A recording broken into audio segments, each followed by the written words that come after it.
Hey guys, tonight we find ourselves drifting way back to a world built on water under a sky that witnessed rituals and rules. You might find, shall we say, a little intense. Imagine the glint of obsidian, the scent of copal incense, and the murmur of a Nahuatl tongue discussing matters of life-death and the proper way to pay your taxes. You're standing on a causeway, the early morning mist still clinging to the surface of Lake Texcoco, the vast city of Tenochtitlan stirring before you like a giant awakening. The air is cool, carrying the distant cries of waterfowl and the closer rhythmic splash of paddles as canoes, the city's lifeblood, begin their daily trade. It's a place of incredible beauty and equally incredible ruthlessness. Let's be honest, if you were suddenly dropped here with your modern sensibilities, you probably wouldn't survive this legal system for a week without at the very least a stern talking to involving a rather pointy stick. So before you get comfortable, take a moment to like the video and subscribe, but only if you genuinely enjoy what I do here. It really helps the channel more than you know. And while you're at it, I'd love to see where you're all tuning in from and what time it is in your part of the world. Drop a comment below. Now dim the lights, maybe turn on a fan for that soft background hum, and let's ease into tonight's journey together. The sun, Huitzilopochtli himself in his morning glory, begins to paint the distant volcanic peaks with hues of orange and rose. You feel the stone beneath your sandals worn smooth by countless feet. This is Tenochtitlan, a marvel of engineering, a bustling metropolis that at its height was one of the largest cities on Earth, easily dwarfing many European capitals of the time. Built on an island expanded with chinampas, those ingenious floating gardens, it's a testament to human ingenuity and sheer willpower. But beneath the impressive infrastructure, the pyramids that pierce the sky, and the vibrant marketplaces, lies a complex web of social control, a legal system designed to maintain order, or Tlamanati Leisli as they called it. This concept of order, of everything being in its right place and behaving in its correct manner, was paramount. It wasn't just about keeping people from, say, snatching their neighbor's prize turkey. It was about ensuring the cosmic balance remained undisturbed, a tall order for any legal system, really. Imagine trying to write traffic laws that also appease the rain god. As you walk further into the city, the sounds change. The gentle lapping of water gives way to the chatter of voices, the distant thud of a drum, perhaps a market crier announcing the day's freshest avocados. A serious business, I assure you. The Aztecs didn't just wing it when it came to rules. Their legal framework was a blend of ancient customs passed down through generations and formal edicts issued by the Huitzilopochtli, the Great Speaker, their supreme ruler. Think of him as a combination of emperor, high priest, and chief justice, all rolled into one rather imposing, feather-bedecked package. His word was quite literally law, but he didn't micromanage every little dispute. Oh no, they had layers for that. You'd find local councils and judges in the various kalpuli, the neighborhood districts. These were often elder, respected members of the community, tasked with resolving everyday squabbles, minor thefts, or public disturbances. Imagine your local HOA, but with the authority to sentence you to well more than just a sternly worded letter about your unkempt lawn. Then there were higher courts like the Tekali or the Tlaxcatlan, which dealt with more serious offenses, appeals, and matters concerning nobles or specific professions like merchants who had their own tribunals. Justice, or at least the administration of it, was a distributed affair, though always under the ultimate authority of the Tlatoani. Historians still argue whether the core of Aztec law was primarily unwritten, a vast body of customary law, meticulously memorized and passed down orally by legal specialists, or if there existed more comprehensive written codices that simply haven't survived the ravages of time and conquest. We have fragments, accounts from early Spanish chroniclers, and pictorial codices that depict legal scenes, but a complete Aztec law book for dummies is sadly not on the historical menu. It's a bit like trying to understand today's internet terms of service by only looking at the pop-up cookie consent forms. You get the gist, but miss a whole lot of the fine print. One of the first things you might notice is the emphasis on public knowledge of the law. It wasn't meant to be some arcane secret known only to a select few. Young men, especially those training for priesthood or civic duties in the Kalmakak, The schools for the elite were rigorously drilled in legal principles and precedents. For the general populace, laws were often announced publicly by criers, and the very public nature of many punishments served as a constant, vivid reminder of what not to do. It's a far cry from today, where you practically need a law degree to understand if you're allowed to park somewhere on a Tuesday. And speaking of public order, the Aztecs were quite keen on urban cleanliness. There were even officials, a sort of sanitation police, who ensured the streets and canals were kept clear of refuse.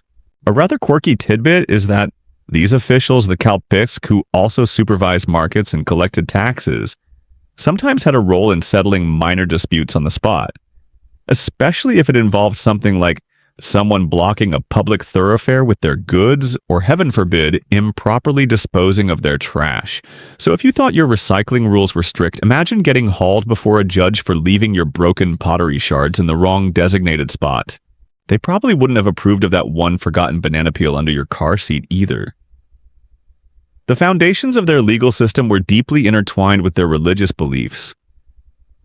Transgressions weren't just crimes against society, they were often seen as offenses against the gods, threatening that crucial cosmic balance. This meant that justice wasn't just about retribution or rehabilitation in a modern sense. It was also about propitiation, about setting things right with the divine. This understanding is key to comprehending why some of the punishments we'll explore later seem so disproportionate to our eyes. It wasn't just about the act itself, but its perceived impact on the universe. No pressure, right? Just don't accidentally cause a drought by arguing too loudly with the chili pepper vendor. As the city fully awakens around you, the sheer organization is astounding.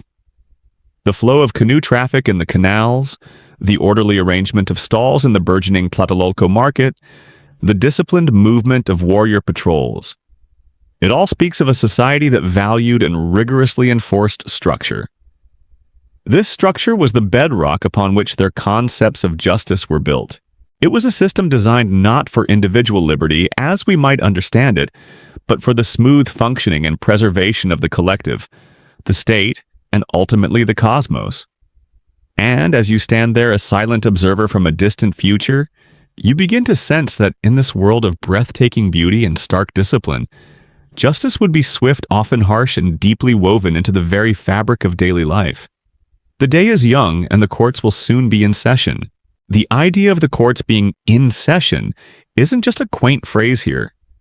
Justice itself seems to hum with an unspoken understanding, a collective awareness that every action, every word ripples outwards, touching not just your immediate neighbors, but the very firmament above. You're beginning to grasp that Aztec law wasn't just a set of rules to keep people from, say, building their chinampa too far into their neighbor's canal space, though that was probably covered too. It was an integral part of a grand cosmic drama, a continuous effort to maintain a precarious balance in a universe that, according to their beliefs, had already seen its fair share of reboots. This brings us to the heart of why their punishments often seem so enthusiastic. It wasn't just about deterring crime. It was about placating forces far larger and more temperamental than any human judge. The Aztec worldview was steeped in the idea that the current era, their era, the fifth sun, was not guaranteed to last forever. They believed 4 previous worlds, or suns, had been created and subsequently destroyed by the gods due to various cataclysms brought on by cosmic imbalance and the failings of their inhabitants. One was destroyed by jaguars, another by wind, one by fiery rain, and another by a great flood. You can see why they might have been a tad antsy about keeping the current universal lease agreement in good standing. It's like living in an apartment building where the previous 4 tenants got evicted for, respectively, a jaguar infestation, a hurricane party gone wrong, an unfortunate incident with a dragon, and forgetting to turn off the cosmic bathtub. You'd probably be pretty keen on following the rules laid down by the divine landlord. This belief in cosmic fragility, this constant awareness of potential universal collapse, permeated every aspect of their society, and especially their legal system. The concept of teotl, a sort of divine, impersonal energy that manifested in the gods and flowed through all things, was central. Maintaining balance, or tlamanidalisli as we mentioned, was essential to ensure the harmonious flow of teotl. Crimes, therefore, weren't just social infractions. They were disruptions, blockages in this cosmic energy flow. They created a kind of spiritual pollution that could anger the gods and, if left unaddressed, contribute to the unraveling of the world. So, a seemingly minor offense could, in their eyes, be one tiny nudge towards another round of universal demolition. No wonder they took things seriously. Think of it as a giant invisible game of Jenga where the universe is the tower. Every citizen, from the highest noble to the humblest farmer, had a responsibility not to pull out the wrong block. The laws were designed to guide their hands, to ensure that there was an active, ongoing process as vital to the city's health as the fresh water flowing through its aqueducts. You feel a subtle shift in the atmosphere, a sense of purpose emanating from the administrative buildings clustered near the ceremonial precinct. It's here in the shadow of temples dedicated to gods with unpronounceable names and insatiable appetites that the profound connection between cosmic law and social order truly solidifies. For the Aztecs, the universe wasn't some distant clockwork mechanism. It was a living, breathing entity, and a rather temperamental one at that. They believed the very survival of their world, the sun's journey across the sky, the coming of the rains, the fertility of the earth, all depended on maintaining a delicate, often precarious balance. And human society, with its myriad interactions and potential for chaos, was a key factor in this cosmic equation. This balance was called in Tlilli and Tlapali literally the black, the red, referring to the colors used in their sacred painted manuscripts, the codices, and symbolizing wisdom and proper conduct. Any act that threatened this balance, from the grandest treason to the seemingly smallest public nuisance, wasn't just a crime against your neighbor. It was a ripple that could disturb the cosmic waters, angering the gods, who, let's be honest, seem to have a fairly short fuse and a penchant for dramatic retribution.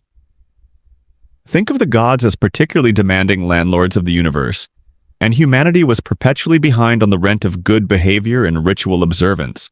Breaking a law was like throwing a wild party that trashed the divine apartment. There would be consequences, and they wouldn't just be a strongly worded letter from the celestial HOA. Every law, every rule was in some way designed to prop up this cosmic order. The Aztecs believed the world had been created and destroyed multiple times before actions supported the structure rather than weakened it. The gods, a vast and complex pantheon, including Huitzilopochtli, the sun and war god, Tlaloc, the rain god, and Quetzalcoatl, the feathered serpent god of wisdom and wind, were not distant, abstract entities. They were active participants in the daily life of the Aztecs, demanding nourishment in the form of offerings and rituals, and in return providing the essentials for life. Disobeying the laws was akin to starving the gods, or worse, actively working against them. You wouldn't want to be the one responsible their current era, the fifth sun. This wasn't ancient history to them. It was a constant looming threat. Their entire religious and societal structure was geared towards preventing another cataclysm. So, when you look at their legal codes, which we'll delve into, remember that they weren't just about punishing Joe Schmo for stealing a cloak. They were about preventing Joe Schmo's theft from being the metaphorical straw that broke the universe's back. This worldview imbued their laws with an incredible weight and seriousness. It's hard to argue about a parking ticket when the alternative for Tlaloc deciding to withhold the rain because someone somewhere hadn't shown proper respect. The resulting drought, and is potentially the sun refusing to rise. Consider their pantheon. Huitzilopochtli, the sun, and famine wouldn't just be inconvenient. It would be a sign of cosmic displeasure, and someone would be held accountable. This war god demanded constant nourishment in the form of chalchihuatl, or precious water. A divine oversight meant that many actions we might consider personal choices were for the Aztecs matters of public and cosmic concern. What euphemism for human blood and hearts to continue his daily battle against darkness. While this is the most dramatic example, other deities had their own requirements. Tlaloc, the rain. God needed appropriate rituals and offerings to ensure that you wore how you spoke. Even how you conducted your family life could fall under scrutiny if it was perceived to threaten social rains came for the maize crops. Failure to provide or acts that offended him could lead to drought and famine. Sent to harmony and, by extension, cosmic order. Consider the strict sumptuary laws, for example. These dictated who could wear certain types out of the maize. God required respect for the crop itself. Even laws about land use or agricultural practices could be seen of clothing, jewelry, or adornments. A commoner wearing materials reserved for nobility wasn't just a fashion faux pas. It was an upsetting of the established social hierarchy, a crack in the orderly facade of society that, if allowed to widen, could invite through this lens. Not just practical farming advice, but a way to keep the maize god happy. Their world was animated by these divine forces, and the laws were the user manual for interacting with them without causing a system crash. You wouldn't chaos. It was less about dress for success and more about dress not to end the universe. Wouldn't want to mess with the universe's Wi-Fi signal. Would you? This brings us to the concept, rather quirky tidbit illustrating this deep connection between the mundane and the cosmic, is the belief that even specific days could influence legal of next Lawalton or debt payment to the gods. Every individual had a role to play, a debt to pay proceedings. The Tanalpohuali, the sacred 260-day calendar, assigned different fates and influences to maintain the cosmic equilibrium. This could be through offerings, participation in rituals, or simply by living a life in accordance with societal norms. Crime, therefore, was a failure to pay this debt, a shirking of one's cosmic to each day.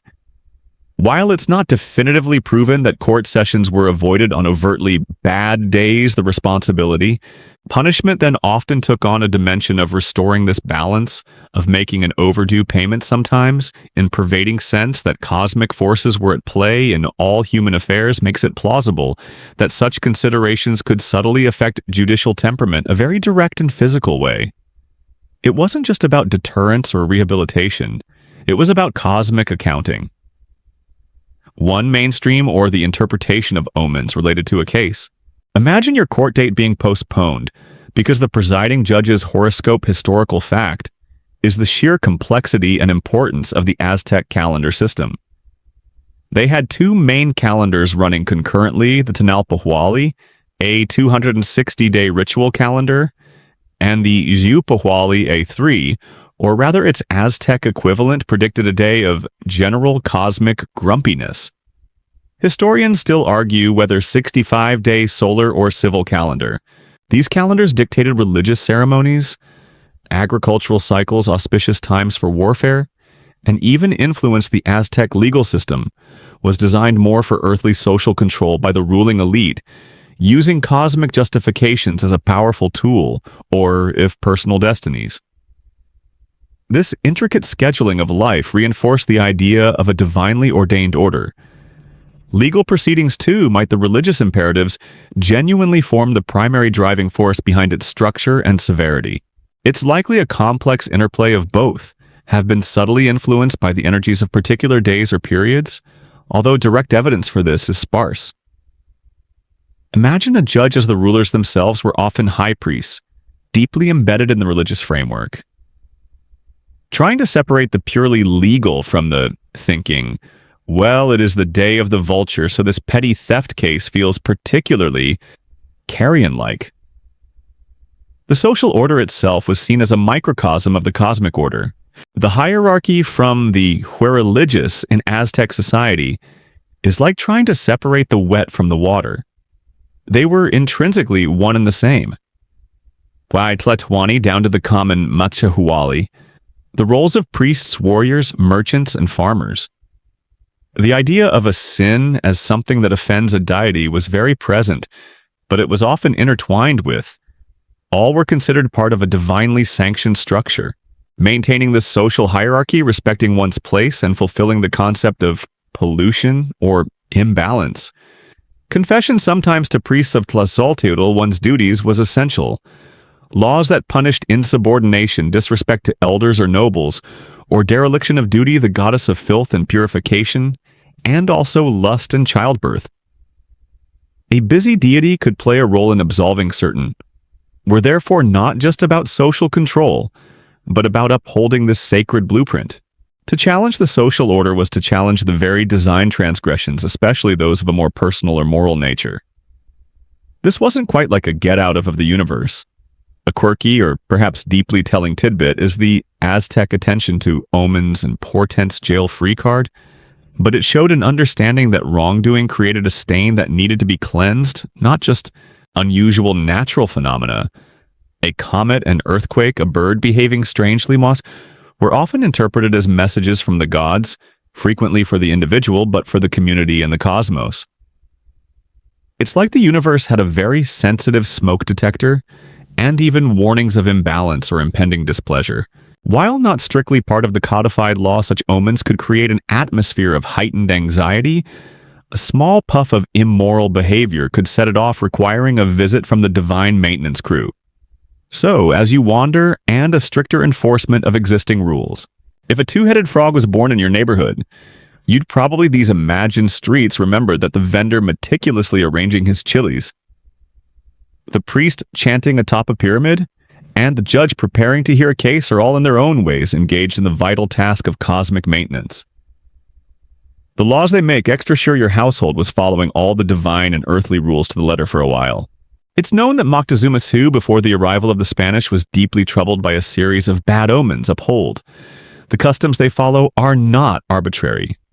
They are threads in the grand tapestry of existence, and pulling one carelessly, which arguably influenced his decision-making.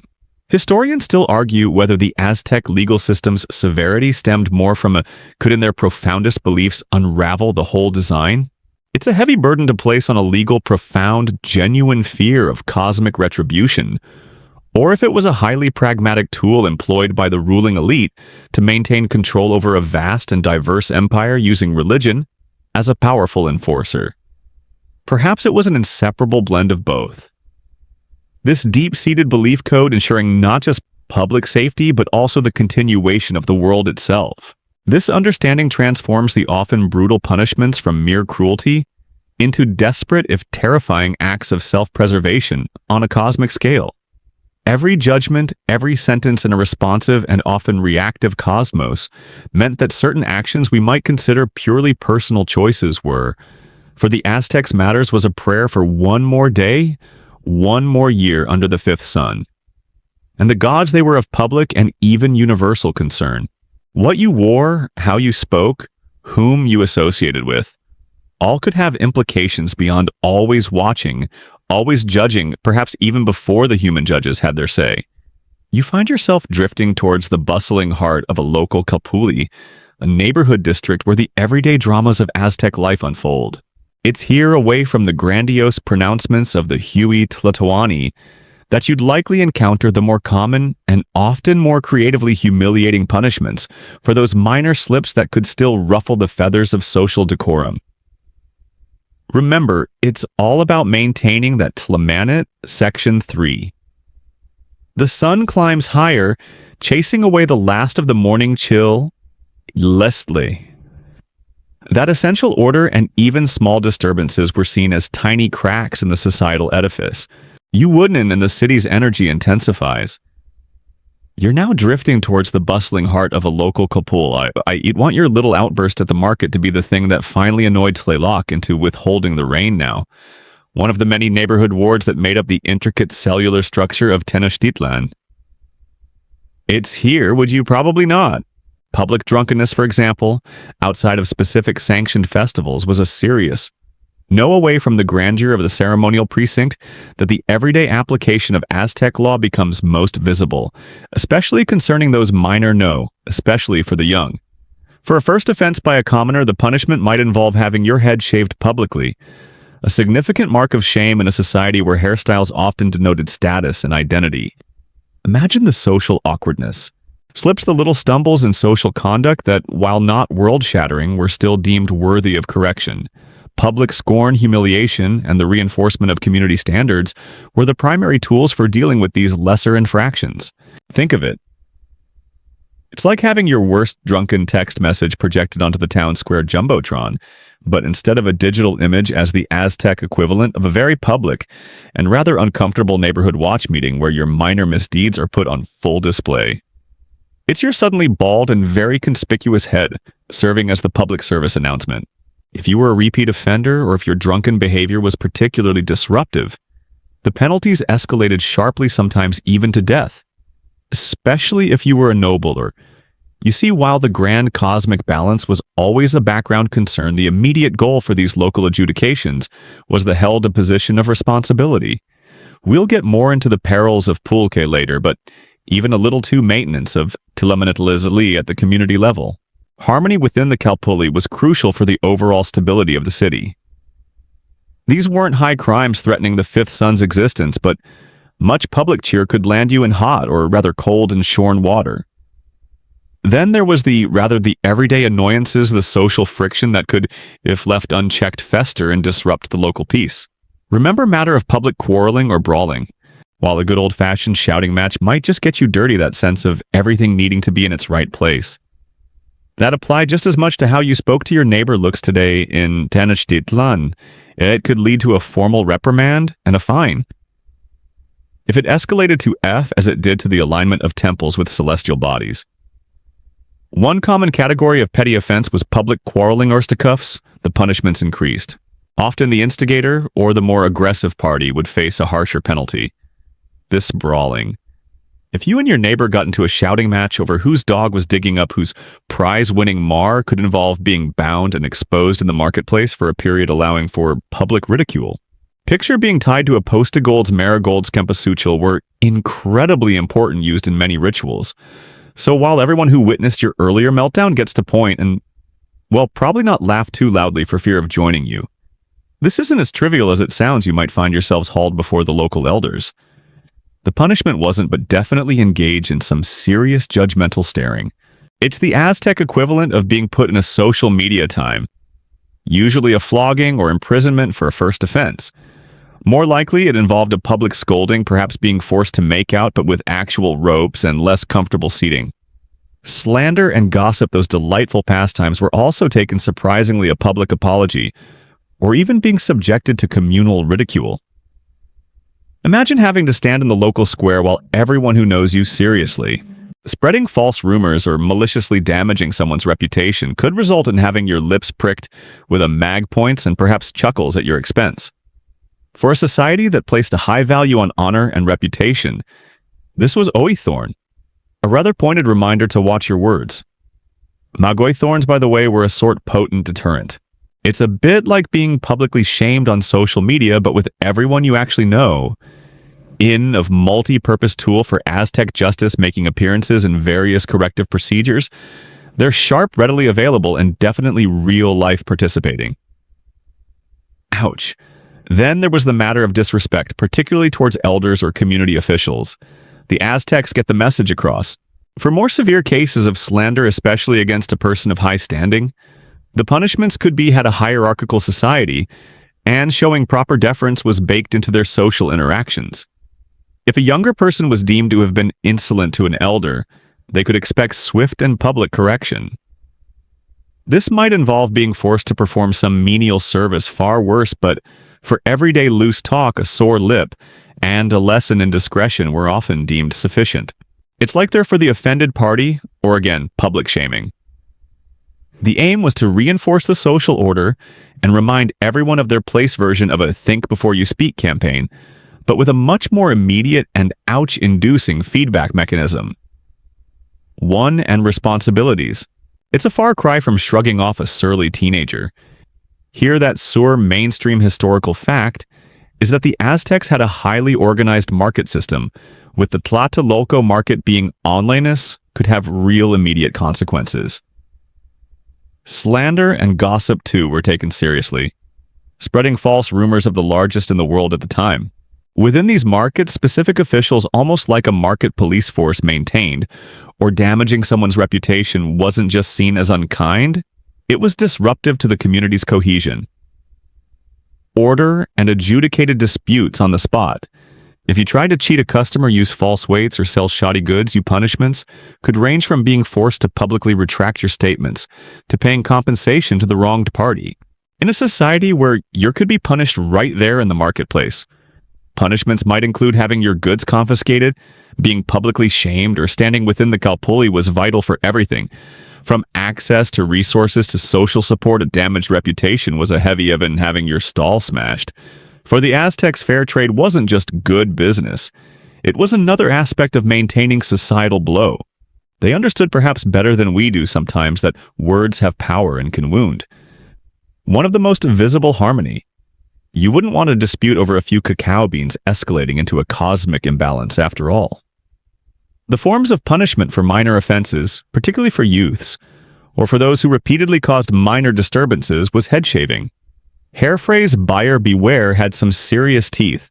A quirky tidbit regarding minor offenses is the punishment for laziness or ID was a significant indicator of status and identity in Aztec society. Warriors grew their hair long and styled it in specific ways, tallness, particularly among the young. Parents and community elders had the authority to discipline children, and youths who were perceived as shirking their duties denote rank and achievements. Priests had their own distinctive hairstyles. For a commoner, having your head shaved especially in, or generally being unproductive. This could involve anything from stern lectures and extra chores to, in more persistent cases, being PR. A conspicuous or uneven manner was a mark of disgrace. It made you instantly recognizable as someone who had transgressed icked with maguey thorns or even held over a fire of burning chili peppers, allowing the acrid smoke to sting a walking billboard of your own misconduct. It's a bit like your parents making you wear that truly awful sweater. Their eyes and respiratory system. While this sounds incredibly harsh to our modern ears and frankly like a recipe for a very bad aunt, knitted for you to school but with more societal judgment. A mainstream historical fact is the existence of Tell Day. It reflected the societal emphasis on industriousness and contributing to the collective good. There was no Netflix and chill in Pocali, the house of youth schools for commoner children. While the Comicac trained the Aztec world, it was more like grind maize and try not to displease the gods. Historians still argue whether the sons of nobles for high office and priesthood. The Telpachkali focused on practical skills and crucially military training and civic duties. Discipline was strict in these schools, and part of their function was to instill respect for the law. These more severe forms of parental discipline were widespread common practice, or reserved for truly incorrigible cases that had exhausted all other corrective measures. The Spanish chroniclers who recorded these practices often had their own agendas, sometimes exaggerating to and social norms from a young age. Minor transgressions by students would be dealt with within the school, often through corporal punishment or extra duties reinforcing the idea that good behavior was expected and deviance would be corrected. Now for a quirky tidbit, portray the Aztecs as particularly brutal. So sifting fact from horrified embellishment can be tricky. Another offense that might seem there's evidence to suggest that for certain minor public order offenses, like perhaps being a bit too rowdy in the minor to east but carried weight, was disrespect towards elders. The Aztec social structure placed great importance on respecting age and experience. Mock marketplace, after say celebrating a good harvest, a little too enthusiastically, but not full-blown pulque-induced chaosing or disobeying an elder, could result in public reprimands or even corporal punishment administered by community leaders. It was about which we'll get to a sort of on-the-spot fine might be levied. This wasn't reinforcing the natural hierarchy and ensuring that wisdom was heeded. Imagine getting a formal beatdown for rolling your eyes at your necessarily money, as the Aztecs didn't use currency in the way we do. Instead, it might involve Forf Grandpa's stories. It certainly would make you think twice before sighing dramatically when asked to help with a chenampating. Some of your goods, perhaps a cloak or a few cacao beans, which were highly valued and used for exchange. Weeding. Even something as simple as littering, as we touched upon earlier, could be viewed as a minor offense against public. Imagine a market official acting like a very serious hall monitor, confiscating your prized chili peppers because you were shouting too loudly about order. While you might not get your head shaved for dropping a corn cob in the wrong place, consistent disregard for their unparalleled spiciness, the idea was immediate consequence, a small sting to remind you to keep it down next time. Hister cleanliness could lead to fines or being assigned public cleaning duties. The Kalpixk, those versatile officials who manage taxes and marketchins, still argue whether the primary aim of these public shaming punishments was true deterrence, or simply the ritualistic reaffirmation of community, also had a role in keeping the city tidy. It was all part of the aesthetic and practical maintenance of their magnificent city. Norms, a kind of societal performance where the transgressor played a key, if unwilling, role. Did seeing someone else failure to fulfill communal labor obligations known as kodakato was also frowned upon. Every commoner was expected to get their head shaved for being a public nuisance. Genuinely stop others, or did it primarily serve to make everyone else feel more cohesive and righteous in their adherence to the rules? It's likely a bit of both. The individual certainly felt deterred. Contribute labor for public works projects like building temples, maintaining causeways, or cleaning canals. Shirking this duty without a valid excuse could lead to public shaming or fines. It was a system of mutual responsibility, and everyone was expected to pull their weight. No, and the community bond was arguably strengthened by collectively frowning upon the transgression. Another area where public scorn came into play was laziness or failure to contribute to communal tasks. The Kalpoli often undertook collective projects, maintaining local temples, repairing, showing up for causeway repair day. You might find yourself the subject of some very disapproving community chatter, and possibly canals or communal farming. Shirking your share of this work was not looked upon kindly. Punishment could involve being publicly some official attention. The goal of many of these punishments for minor offenses was not necessarily to inflict severe pain or permanent injury, but berated by community leaders being assigned extra unpleasant tasks or facing social ostracism.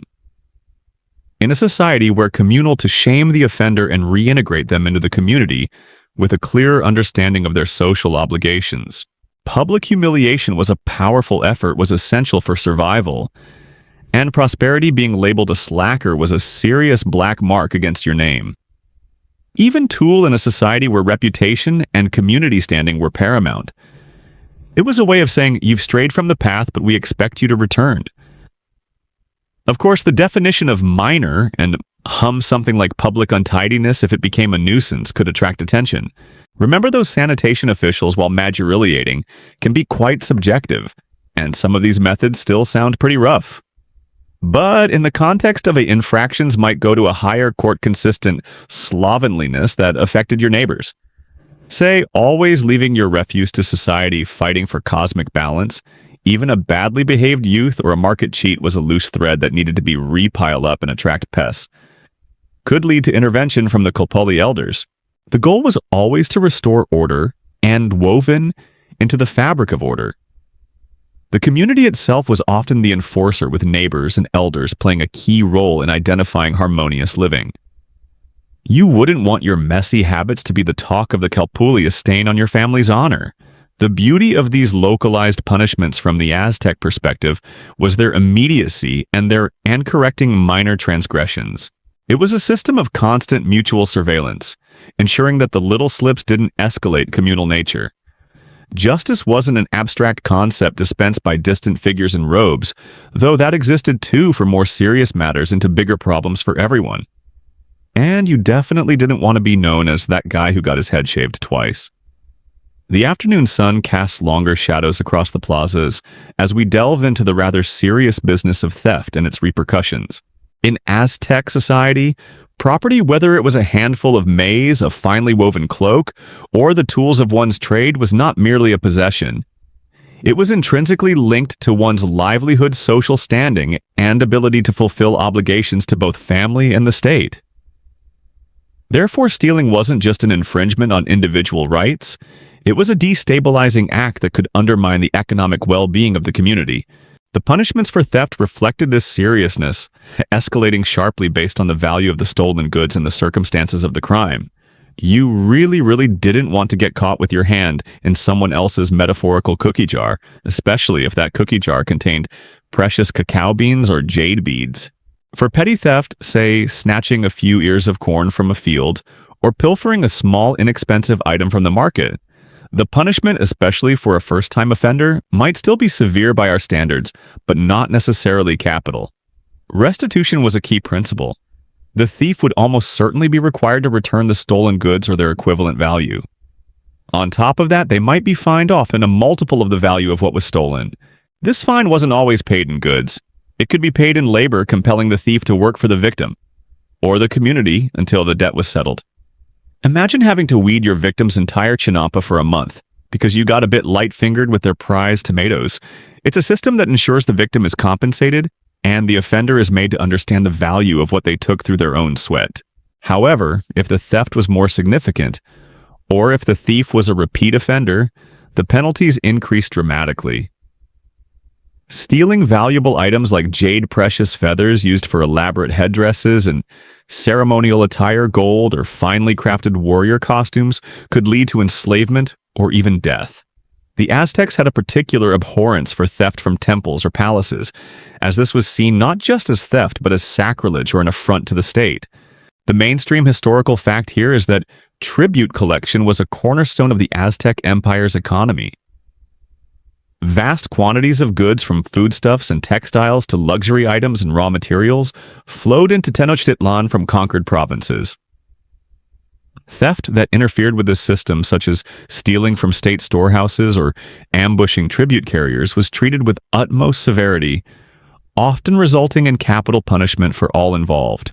You weren't just stealing from an individual, you were stealing from the empire and by extension from the gods who were seen to sanction the empire's power. Consider the theft of maize from a field, a staple crop essential for survival. If someone was caught stealing growing maize, a common punishment was to be enslaved to the owner of the field. The logic was that the thief had demonstrated they couldn't respect the source of sustenance, so they would now be forced to labor to produce it. However, there was an interesting, somewhat quirky legal distinction. If a traveler was genuinely starving and took only what was necessary to survive from the edge of a field, this was sometimes overlooked or treated with leniency, as long as they didn't take an excessive amount or try to carry it away. It's a small nod to desperation, though. Drawing that line between starving traveler and opportunistic corn thief was probably a tricky judgment call. It's a bit like that apple you took from your neighbor's tree as a kid. Was it a desperate act of survival, or were you just feeling peckish? The Aztec judges probably weren't too keen on feeling peckish as a legal defense. Market theft, as we touched upon, was also dealt with swiftly. The Tianquispan Tlayacanque, the market officials had the authority to punish thieves on the spot. If someone was caught stealing in the bustling Tlatelolco market, they could be beaten, publicly shamed, or for more serious thefts, handed over to higher courts. Historians still argue whether the speed and severity of justice in the marketplace were primarily to maintain commercial confidence and ensure the smooth flow of trade, or if it was also a symbolic assertion of state control over one of the most vital public spaces in the empire. The Tlatelolco market was not just a place of commerce, it was a social and political hub, and maintaining order there was paramount. Imagine trying to run the world's biggest department store with no security cameras, only very observant officials, and the immediate threat of having your head shaved, or worse, if you pocketed a shiny obsidian blade. A more severe consequence of theft, particularly for larger amounts or for those unable to make restitution, was to be sold into slavery. This wasn't chattel slavery in the way it existed in some other cultures. Aztec slavery, or Tlaxcatli, had its own unique characteristics which we'll explore more later. But for a thief, it meant becoming the property of the person they had robbed, or being sold by the state to compensate the victim. Your labor, your very person, became the payment for your crime. This served the dual purpose of providing restitution to the victim and removing the offender from mainstream society, at least temporarily. It's a heavy price to pay for that jade necklace you just couldn't resist. Then there was the punishment for more audacious forms of theft like burglary. Breaking into someone's home kapuli dwellings, were typically compounds housing several related families, was a grave offense. The sanctity of the home was respected, and violating it was met with harsh measures. Depending on what was stolen and the circumstances, the punishment could range from enslavement to death by stoning or strangulation. If the thief used violence during the burglary, the outcome was almost certain to be fatal. They weren't messing around when it came to home security, even if that security mostly consisted of social taboo and the threat of really unpleasant consequences. Interestingly, there were different societal views on different types of thieves. A common thief might be despised but perhaps understood in a way if driven by desperation. However, someone who abused a position of trust to steal, for instance a steward who embezzled from their master or a Kalpahixquai tax collector who skimmed from the tribute, faced particular condemnation and the harshest penalties. This was seen as a betrayal not just of an individual, but of the social order and the responsibilities that came with their position. Remember those officials keeping the streets clean. If they were also found to be dirtying their hands with stolen goods, the system would come down on them like a ton of adobe bricks. A rather specific and perhaps fringe tidbit relates to the theft of precious songbirds. The Aztecs prized birds for their feathers and their song, and some species were kept in aviaries. Stealing a valuable songbird, especially one belonging to a noble or a temple, wasn't just petty theft. It was the theft of beauty and status, and potentially an item of ritual importance. Such an act could be punished severely, again, underscoring how value was defined not just in practical terms, but also in cultural and aesthetic ones. It's not just about stealing a pet, it's about stealing a living jewel, and the justice system would view it accordingly.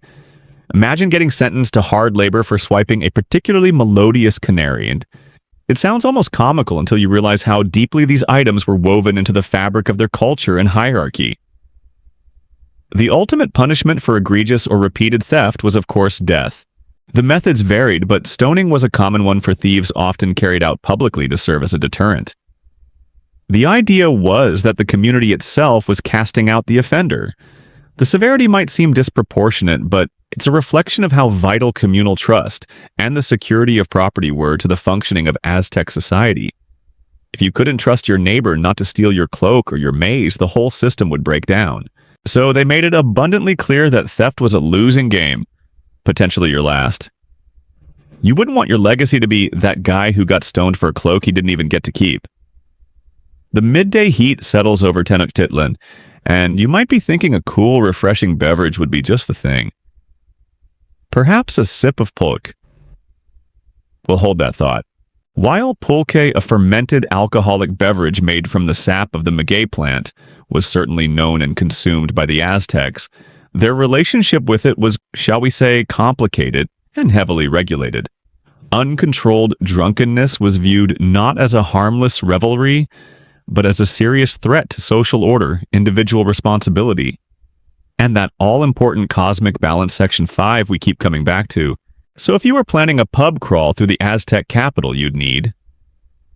The day wears on, and perhaps you're feeling a little par to seriously reconsider your itinerary lest you find yourself facing some rather sobering consequences. Pulque itself wasn't inherently forbidden. You might think a refreshing alcoholic beverage would be just the thing, but hold that thought. In the Aztec Empire, in fact, it played a role in certain religious ceremonies and was permitted for the elderly who, having fulfilled their life desire for a drink, could land you in some unexpectedly hot water, or rather subject you to some surprisingly cold societal judgments. Duties were granted more leeway, and sometimes for nursing mothers or those engaged in extremely heavy labor, ostensibly for medicinal. While the Aztecs did consume an alcoholic beverage called pulque, a fermented sap from the maguey plant, or restorative purposes. For the general populace, however, and especially for the young and those in positions of authority or responsibility, public think of it as a kind of traditional cactus wine, milky and a bit sour. Its consumption was heavily regulated, and intoxication was a major taboo. The Aztecs valued self-control, discipline, and sobriety as virtues essential for a well-functioning public intoxication, especially outside of very specific ritually sanctioned contexts, was a serious offense with dire consequences. Forget a society. Losing control through alcohol was seen as degrading, irresponsible, and a path to ruinous behavior. Remember how they felt simple public intox ticket. You could be facing public humiliation, severe physical punishment, or even death depending on your about maintaining teleminitalistly.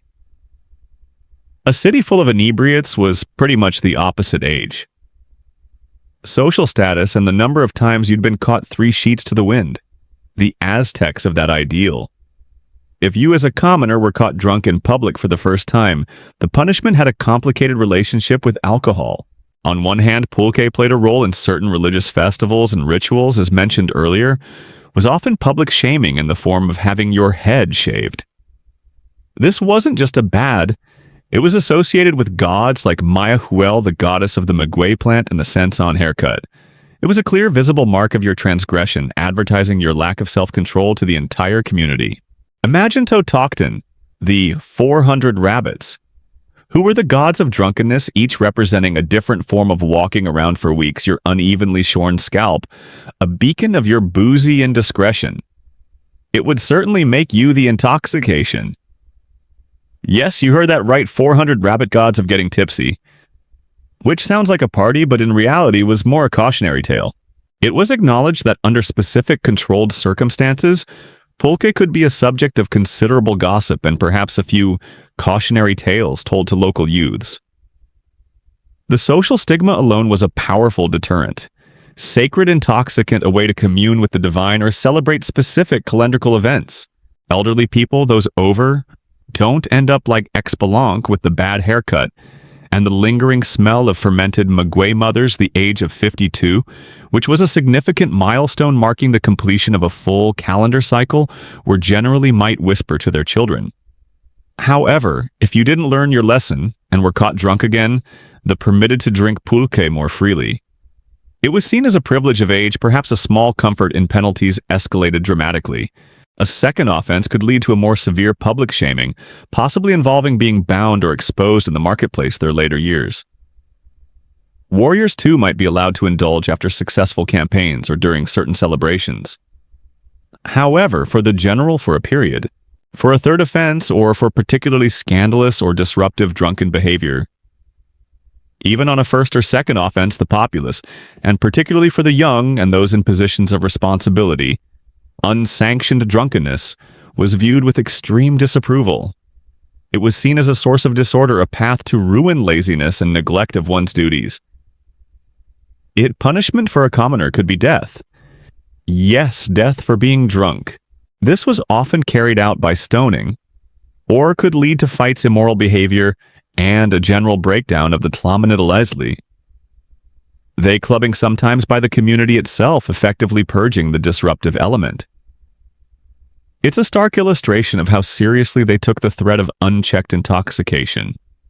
It's not just don't drink and drive, it's valued so highly. Think of their attitude as a very strict know your limit play within it. Policy except don't drink and be seen or you might not drive, or walk ever again.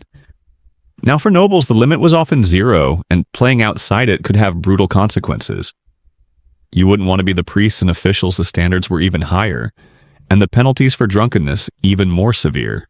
A mainstream historical reason your Kalpali looked like a scene from a particularly chaotic Senson Totokten family reunion. For fact is that Aztec sumptuary laws and codes of conduct were particularly strict for the elite. They were expected to be a first offense of public drunkenness by a commoner. As we briefly touched upon earlier, a common punishment was public shaming. This often involved having your head shaved.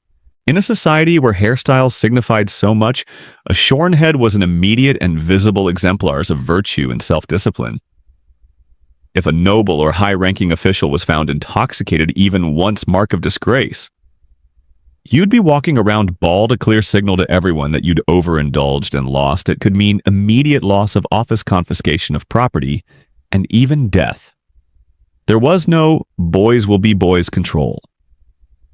Beyond the shame, it served as a warning to others.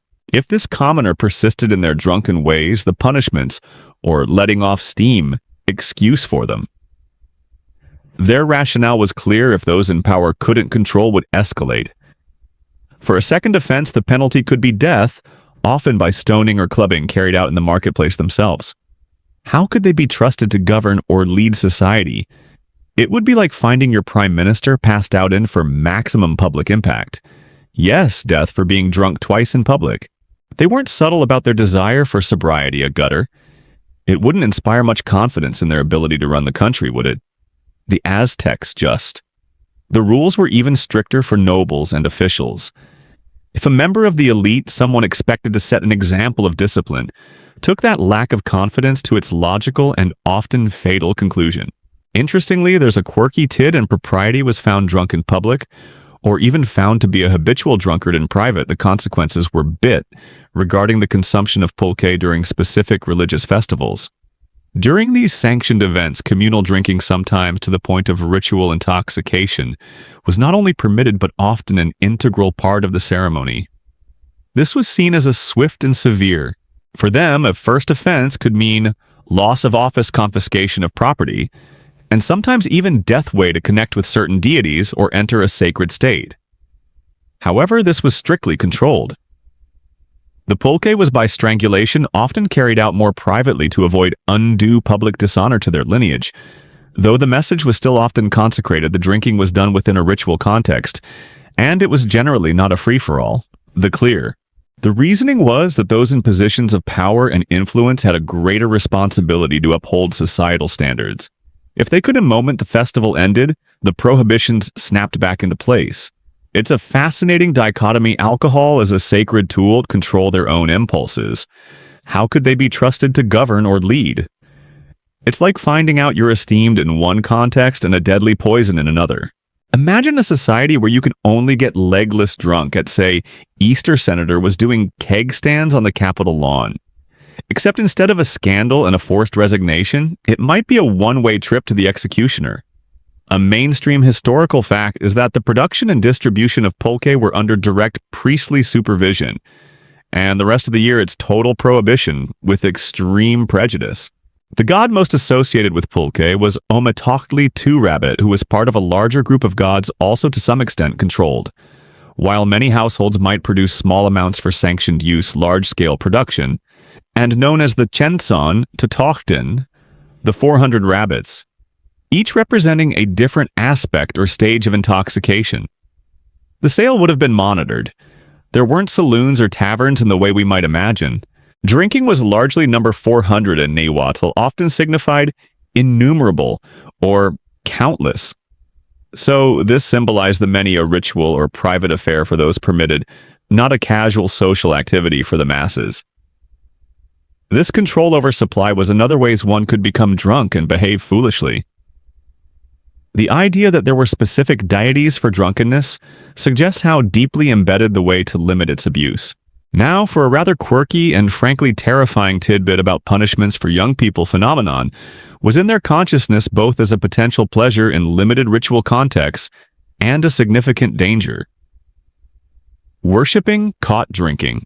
If a young person, especially a student in the Kalmakag, the school for nobles, or Telpakalai, the school for commoner youth, was found to have imbibed pulque without the gods of intoxication, didn't mean you got a free pass to embody their less desirable qualities in daily life.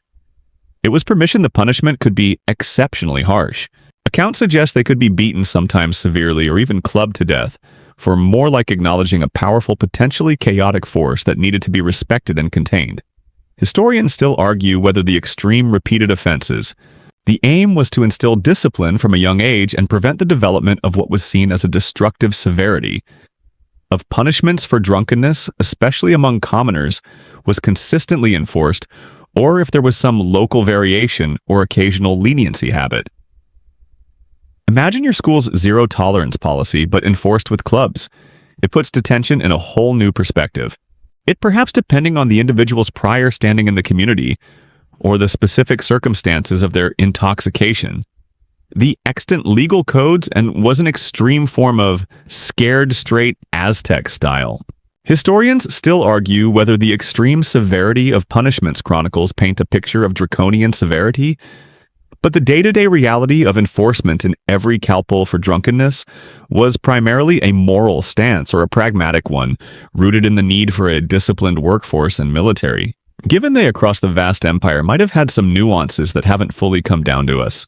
Were there constant demands of agriculture, public works, and warfare, a populace incapacitated by alcohol would have been a significant liability to the Aztec, perhaps local elders, who might opt for a severe flogging and a promise of lifelong sobriety coaching over immediate execution for a young state.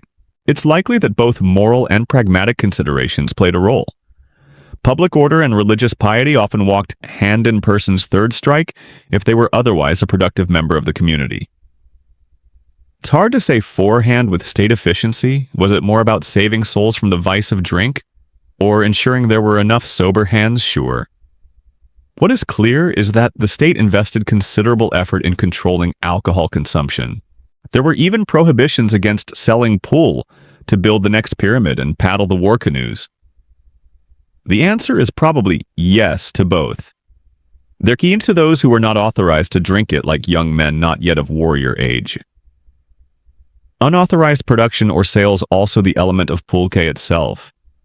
It's not a particularly strong alcoholic beverage compared to distilled spirits of pulque, could also be severely punished. This wasn't just a moral crusade, it was seen as crucial for maintaining which the Aztecs didn't have, but it can be potent if consumed in large quantities. Furthermore, it ferments quickly military readiness. You don't want your warriors hung over on the battlefield. Economic productivity drunk workers aren't efficient and overall social stability. It makes you wonder about the speakeasies of Tenochtitlan and can spoil sometimes leading to concerns about its quality, or even the idea that bad pulque could lead to worse behavior. This might have added another layer to the caution surrounding its consumption. You wouldn't want to if any dared to exist. Given the penalties, it would have been an incredibly risky business. Perhaps secret sips were taken in the deepest recesses of a home, far from prying eyes, but the general atmosphere seems to have been one where get sick and get your head shaved. The societal pressure to avoid unsanctioned intoxication was immense. Songs the risk far outweighed the reward. It's a world where the concept of a quick pint after work, simply and moral tales often warned against the evils of drink. Children were taught from a young age about the importance of moderation and self-control, didn't compute unless you were over 60 and your work life was largely behind you. Even then, dignity was. It was ingrained that drunkenness led to poverty shame and the neglect of one's family and duties to the gods and the state. This cultural messaging, combined with the threat of severe legal repercussions, created a powerful deterrent. It wasn't expected. Grandma might be allowed her pulque, but if she started dancing on the temple steps, there might still be words had. So as you watch the city life unfold, remember that the relative absence of public inebriation isn't that no one ever got drunk. It was that doing so outside very prescribed limits was a gamble with extremely high stakes. Accidental.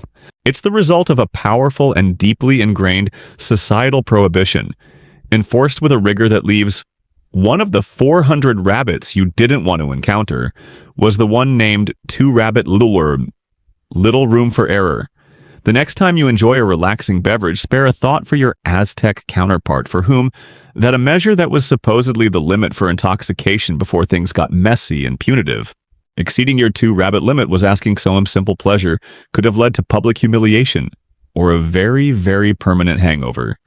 As dusk begins to settle, painting the sky in hues of purple and orange over the shimmering lake, our attention turns to matters of the heart, or rather matters of what happens when the heart star section's sick. The light begins to soften as the afternoon progresses, perhaps casting a mores from its socially sanctioned path. Family marriage and fidelity were cornerstones of Aztec society, vital for social stability, for giving glow on the city, but not on the laws governing family and marriage. For the Aztecs, the family unit was the bedrock of inheritance and the proper upbringing of the next generation of citizens and warriors. Consequently, transgressions within this sphere, particularly society of the Kalpali, was an extension of family, and the state itself was like a macro family. Therefore, adultery were not treated as mere private indiscretions, but as serious crimes with dramatic, often brutal, and very public consequences. If transgressions that threatened the stability of marriage and the integrity of family bonds were treated with extreme seriousness, adultery in you thought your last awkward family dinner was bad. Imagine it escalating to a capital trial. Marriage was a significant social and particular was viewed as a deeply corrosive crime, an act that didn't just wound individuals, but tore at the very fabric economic contract in Aztec society. It wasn't just about two individuals. It united families, strengthened alliances within the culpole of social order. The consequences were often dramatic, brutal, and very public. If you thought the rules about pulque were and ensured the continuation of lineage and property, therefore the stability of marriage was paramount. Adultery strict wait until you hear how they handled infidelity. This is one area where "till death do us part" Quetzalcoatl was seen as a profound betrayal, not just of a spouse but of both families involved, take on a rather literal and immediate meaning. Marriage in Aztec society was a significant social and economic contract, often arranged and of the social order itself. It threatened the integrity of the family unit, cast doubt on paternity, a serious issue between families. It wasn't just about love and companionship. It was about alliances, the pooling of resources, in a society concerned with inheritance and lineage, and could lead to feuds and communal disruption. Remember that emphasis on Tlem, continuation of lineages, and the raising of children to become productive members of society. Monogamy was the general rule for Kamonanidalisli. Well, few things could throw a local community into disarray faster than a messy lovers, though nobles, especially the Huitlatawani and other high-ranking figures, often had triangle Aztec style. The punishments for adultery were severe and often designed to be as humiliating and terrifying as possible. For common multiple wives and concubines, which was a mark of status and a way to forge political alliances. However, even within polygers, if a man was caught in adultery with another man's wife, both he and the adulterous wife typically faced the death penalty. One mainstream historical fact is that the method of execution for adultery often involved stoning or strangulation. In us noble households, there was typically one principal wife whose children had primary inheritance rights. The rules against adultery applied to all recognized marriages, though the nuances might differ slightly based on status. The mainstream historical fact here is that Aztec law considered adultery. Sometimes the wronged husband was given the right to carry out the execution of his wife's illicit lover, or at least to initiate it. The wife might also be stoned or strangled, often by her own relatives, to demonstrate their condemnation of her actions, and tortlazoltio, or a capital offense for both parties involved if caught. There wasn't a lot of wiggle room or plea bargaining when it came to cheating on your spouse. The standard punishment for both the adulterous man and woman: restore the family's honor. It's a chilling concept, your own family members being compelled by law and social pressure to be your executioners. There wasn't much room for a crime of passion defense here. The act was death, often by stoning or strangulation. Sometimes the wronged husband was given the right to carry out the execution himself, or at least to initiate it by casting the first stone. This wasn't just about revenge, it was seen itself was the crime. The public nature of the punishment served as a stark warning. Imagine a scene in the local plaza not as restoring honor and reasserting the sanctity of the marital bond through the most extreme measure. It's a horrifying of joyful market day, but of two individuals being led to their deaths for a forbidden affair. It would leave an indelible mark, thought, but it underscores the gravity with which they viewed such betrayals. No couples counseling here. It was straight to the on anyone who witnessed it, reinforcing the societal prohibition in the most graphic way possible. It's a far cry from Hau's ultimate dissolution. The method of execution could be quite specific and symbolic. For example, sometimes the adulterous pair would have divorce proceedings. This was a community-wide life or death drama. Interestingly, the legal framework surrounding adultery sometimes distinguished between the social status of those involved. If a commoner man had an affair with an unmarried noblewoman, the consequences be crushed to death between large stones, or stoned in the marketplace, where their transgression could serve as a stark warning to others, could be even more dire for him, as it was seen as an affront to the noble class. Conversely, if a noble, the public nature of the punishment was crucial. It wasn't just about removing the offenders, it was about reaffirm committed adultery, especially with the wife of a commoner. He might also face death, though perhaps carried out in a lessening societal values and deterring others from similar behavior. Imagine the scene: a crowd gathered, the accused couple brought forth public manner to avoid shaming his entire lineage. However, the elite were not immune. High status did not grant a license the grim sentence pronounced and carried out. It's a far cry from a messy divorce. It's a for licentiousness if it violated these core marital laws. We'll see later that nobles could in fact face fatal public drama designed to reinforce marital fidelity through terror. Interestingly, and somewhat of a quirky tidbit, the discovery of the affair often dictated the initial and sometimes final response. If a husband discovered his wife in flagrante, some of the harshest justice of all. Now, for a quirky and rather grim tidbit, there were specific delicto. Caught in the act, he was in some interpretations of customary law permitted to kill both her and her lover, legal nuances concerning how the adulterous act was discovered. If a husband discovered his wife and her lover in flagrante delict on the spot without further trial, this was a dangerous allowance, however, as he would then have to prove to the authorities, to caught in the act, he sometimes had the legal right to kill them both on the spot without further trial that the killings were justified. If he couldn't prove the adultery, he could face murder charges himself. It's provided he could prove the circumstances. This immediate passionate justice, while still brutal, was recognized, though it likely a high-stakes situation where the rage of discovery could lead to immediate, irreversible action.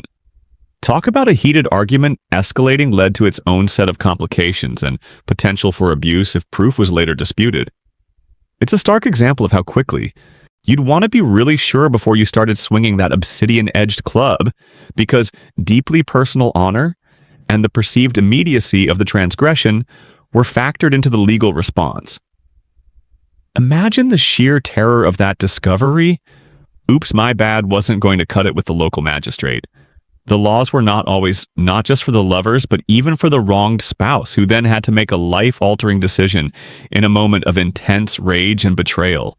Historians still argue whether the extreme severity of adultery laws was applied with equal rigor, equally applied in practice, or perhaps the societal interpretation differed based on who did what to whom.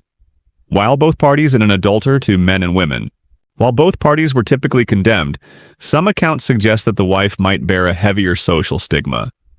Yayua affair were technically liable for the death penalty. There are some accounts suggesting that the woman might sometimes bear a heavier social, and perhaps her fate was more certain, while the male lover might occasionally find avenues for clemency or escape, especially if he stigma or a more certain punishment, as her infidelity could call into question the paternity of children, and thus the legitimate line of inheritance was of high status or had powerful connections. The chronicles, mostly written by Spanish men, can be challenging to interpret for a critical issue in a society concerned with lineage and property. However, other accounts emphasize the equal culpability and punishment. Historians still argue whether there was a consistent gender bias in the application of adultery laws, even if the laws themselves stipulated these nuances, as they brought their own cultural biases about gender roles. However, the general picture is one of severe punishment for both. It wasn't a system that encouraged looking the other way. Beyond adultery, other aspects of family law were equal punishment. The surviving codices often depict both the man and woman being punished, but the nuances of real-world judgments in also strictly enforced. For instance, a man who violated an unmarried virgin could be stoned to death. This wasn't different regions or by different judges or harder to reconstruct. Beyond adultery, other offenses against family law also carried severe penalties. Ain't necessarily about the woman's honor in a possessive sense, but about the disruption to her marriage prospects, and the socialist, for example, was considered an abominable crime, an affront to natural order, and the gods, and was punishable standing of her family. A daughter's virginity was a valuable asset when it came to forming alliances through marriage. It's by death, often by hanging. The specific degrees of prohibited relations were well defined, and violations were met with little loss through an illicit act was a serious blow to her family's plans and reputation. Incestuous relationships were mercy.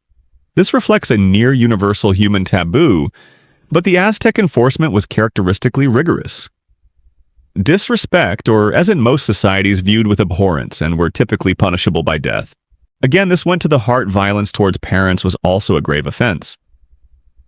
We touched on disrespect to elders earlier, but within the family unit, it of maintaining proper kinship lines and avoiding the kind of social and genetic chaos that such relationships could entail from their perspective. That took on an even more serious dimension. Children who struck their parents or were persistently and egregiously disobedient could face severe. Familial unit was sacred, and its boundaries were to be fiercely protected.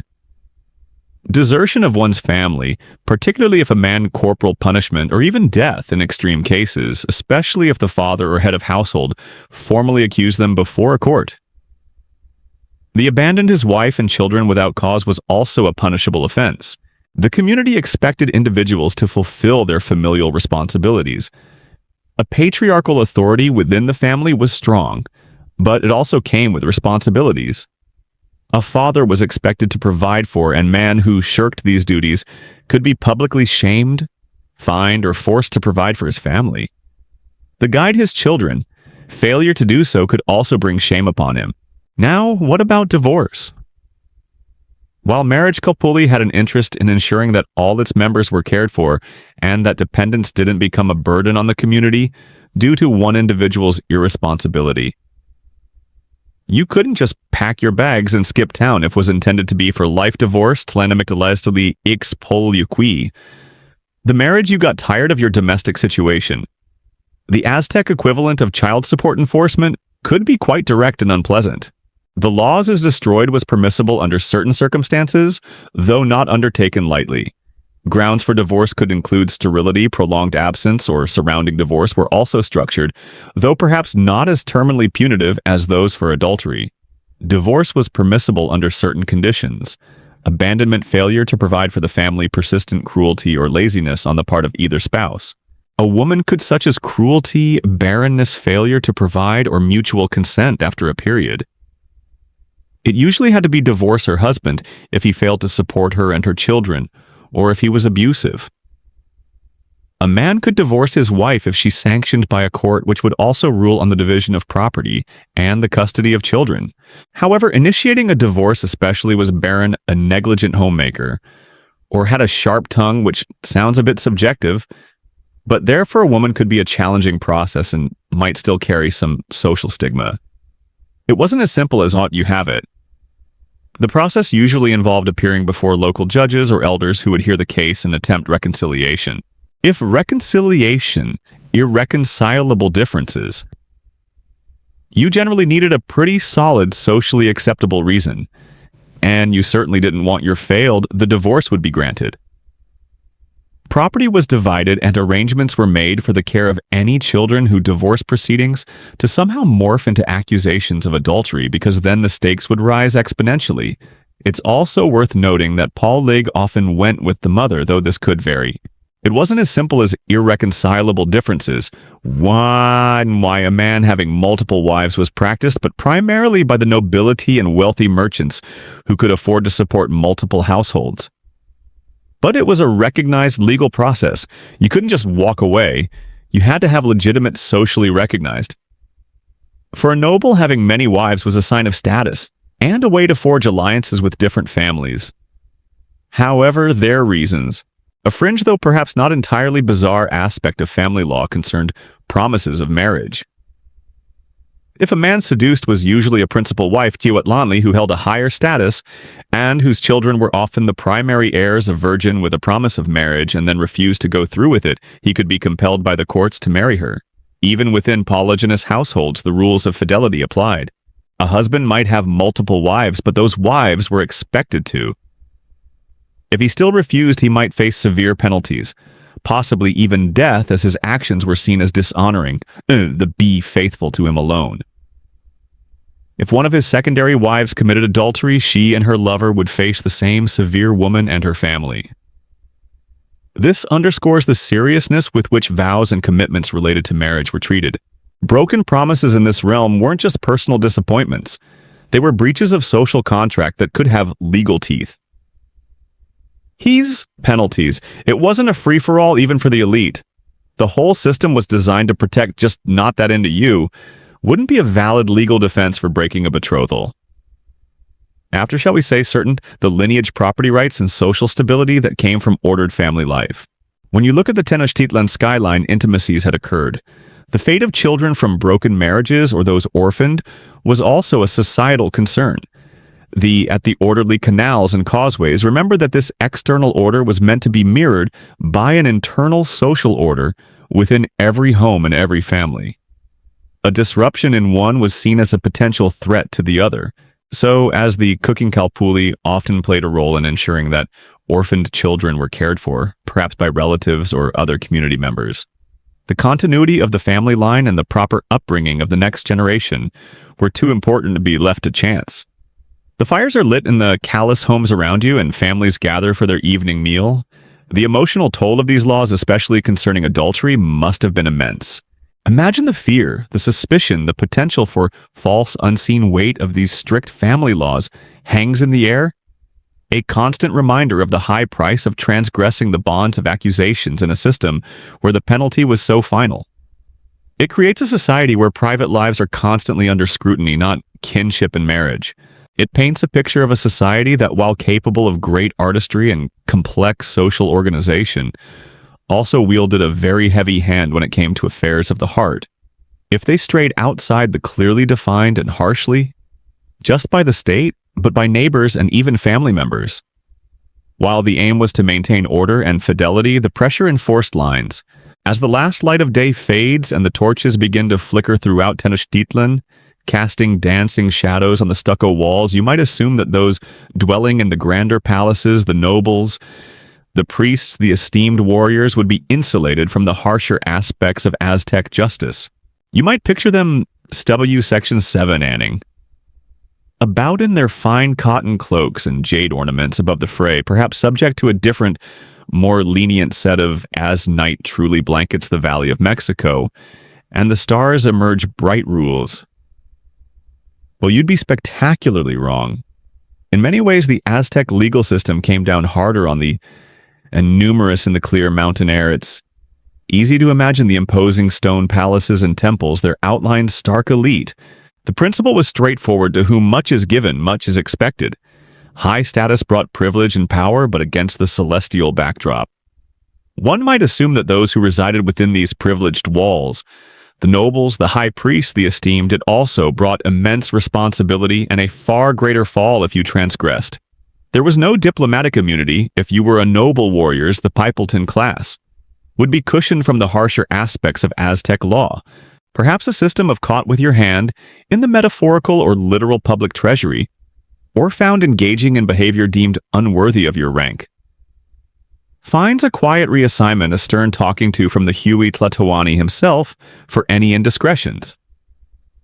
One of the core tenets of Aztec justice for the nobility or Pipiltine was that their crimes you would be mistaken. In many respects, the Aztec legal system held its elite to an even higher standard, were seen as more egregious because they should have known better. They had received education in the Comicac, where, and the punishments for their transgressions could be swift, severe, and often designed to make a very public example. High, they were instructed in law, morality, and the responsibilities of leadership.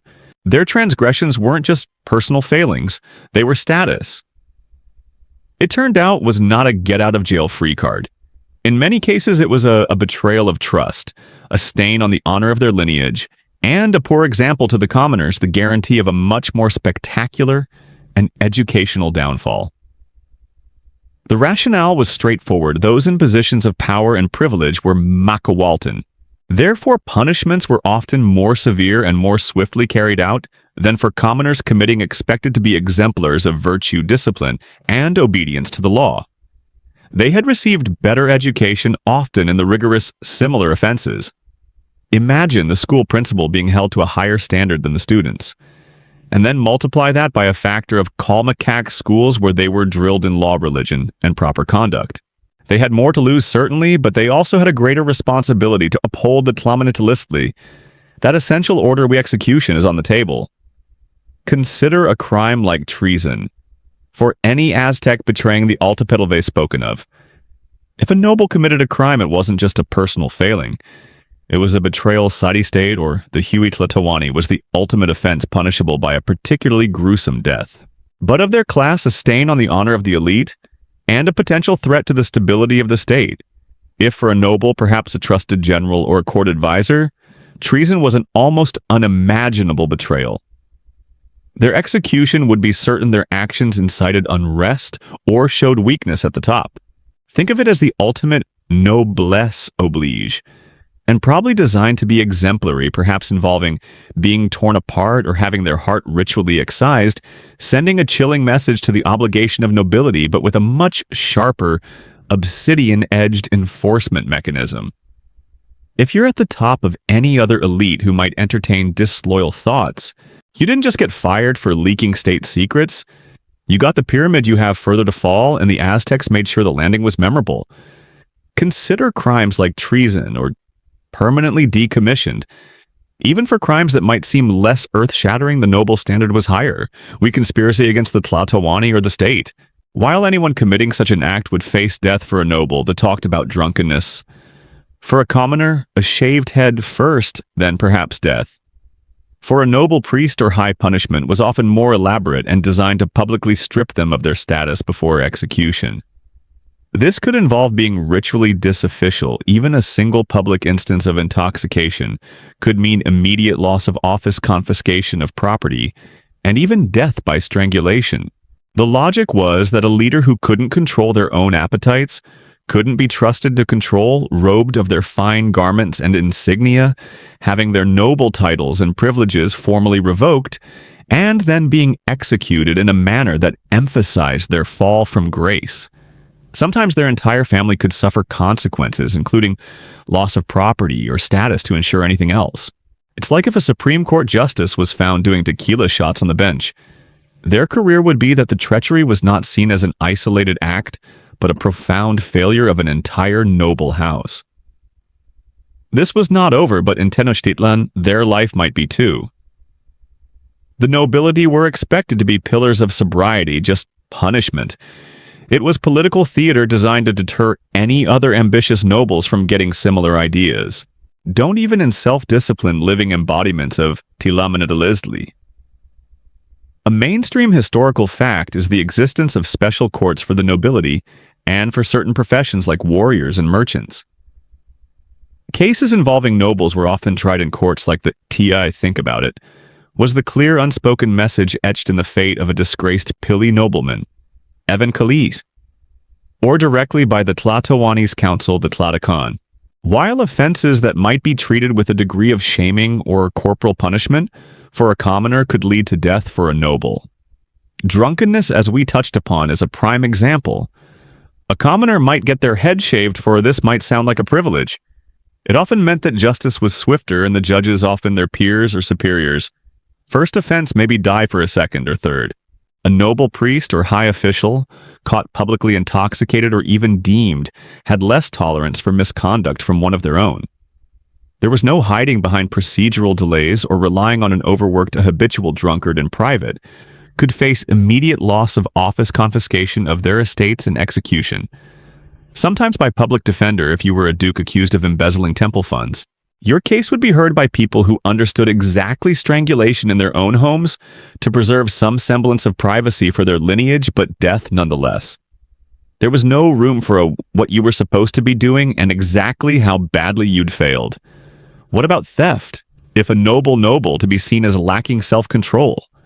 It's like finding your senator doing keg stands. It doesn't exactly scream was caught stealing. It was considered particularly shameful.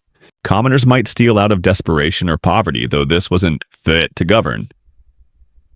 The Aztecs just had a much more final way of expressing that sentiment. One mainstream historical fact is that generally accepted as an excuse, but a noble who typically had wealth and land had no such justification. Theft by a noble was seen as an act of profound greed and a moral failing. The punishment could be death, especially if they documented case of Nezahualpilli, the ruler of Texcoco, a major city-state in the Aztec Triple Alliance alongside Tenochtitlan and Tlacopan. He was known for his wisdom and his strict adherence to the law even when stole from the state a temple or someone of lower status whom they were expected to protect. It's like finding it involved his own family. Legend has it that he sentenced some of his own sons to death for various transgressions, including out a billionaire has been shoplifting candy bars. The public outcry and the judicial response in the Aztec world would be immense adultery and plotting against him, demonstrating that even the highest born were not above the law. Whether all these accounts are strictly one quirky or fringe tidbit concerns sumptuary laws. those rules dictating what different social classes could wear or own. These laws were very strict. For instance, only nobles of a certain rank could wear specific types of feathered cloth, factual, or somewhat embellished to emphasize his reputation as a just ruler. They illustrate the ideal that was expected. Law applies to jade jewelry or sandals within palace precincts. If a lower-ranking noble or even a very wealthy commoner merchant, all especially those at the top, if the ruler's own children weren't exempt, what hope did a lesser presume to usurp these symbols of high status? They could be severely punished, even put to death. It wasn't just about noble have of escaping justice. A particularly quirky or perhaps deeply indicative aspect of noble justice concerned sumptuary laws fashion. It was about visually reinforcing the social hierarchy. For a noble to break these rules downwards, say, those rules dictating what different classes could wear, eat, or own. If a noble, for example, was found to be illegally wearing attire or insignia above their actual rank, attempting to usurp a status they hadn't earned, it wasn't by dressing in rags inappropriately or failing to maintain the expected public dignity of their station, could also bring censure lawsuit, just a fashion faux pas. It was a serious offense against the social order. The punishment could involve stripping them of position or being stripped of their privileges. You had to look the part, and the part for a noble was dignified of their legitimate honors and even demotion. In a society where your clothing and adornments were a constant visible statement of your opulent within your rank and above reproach, no slumming it for the Aztec aristocracy. If it brought dishonor to your place in the hierarchy, trying to fake it till you make it through unearned finery was a dangerous name. Historians still argue whether the accounts of extreme severity towards nobles often recorded by Spanish chroniclers were game. Imagine getting publicly disgraced for wearing a feather headdress that was slightly too flamboyant for your pay grade. History entirely accurate or perhaps exaggerated to either denigrate the Aztec elite or conversely to show that even pagan rulers understood Indians, still argue whether the often more severe punishments for nobles were primarily about maintaining strict social hierarchy and deterring political threats, or if the need for strict justice. Some suggest that while the laws were severe personal connections or the strategic importance of a particular, they also reflected a genuine belief that those who had been given more in terms of education privilege and divine favor, owed noble might sometimes have led to a commuted sentence or a more private form of punishment to avoid public scandal among the elite, a greater debt of righteousness to the gods and the state. It's likely a blend. Pragmatic political control certainly benefited. However, the overarching narrative from most sources is that high birth was no shield. If anything, it made you a bigger from making examples of wayward elites, but the religious worldview that saw transgression as a cosmic imbalance would also dictate that a target if you messed up. Cowardice in battle for a warrior, especially a noble warrior from one of the prestigious military failing by a prominent individual, someone closer to the gods by status, was a more significant disturbance. It's like when orders like the Eagle or Jaguar Knights was an unforgivable offense. Warriors were the strength of the empire, and their bravery a priest commits a crime. It often feels like a greater betrayal because of their position of moral authority. Adultery again was legendary and expected.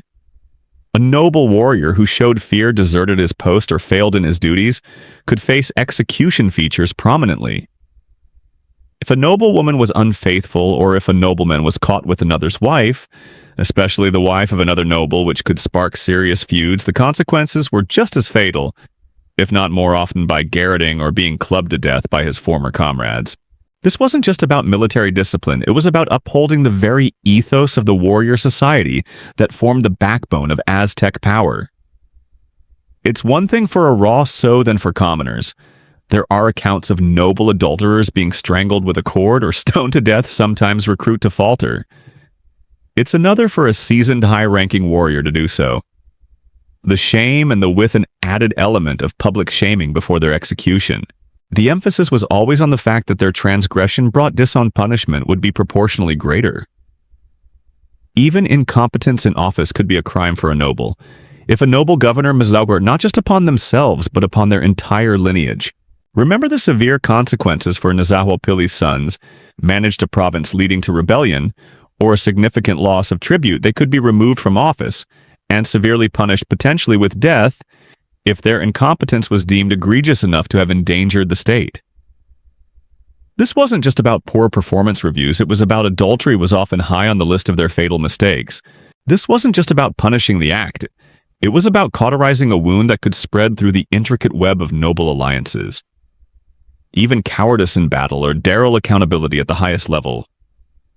The Tlatoani and his council expected results, and failure had very serious consequences. Eudyniction of duty by a warrior of noble birth could be met with the death penalty. Warriors were the defenders of the state and get a golden parachute for running your department into the ground. You got a one-way ticket to the afterlife, and the Pippleton were expected to lead from the front, showing exemplary bravery. Fleeing the legal processes for nobles, while perhaps quicker, still followed certain forms.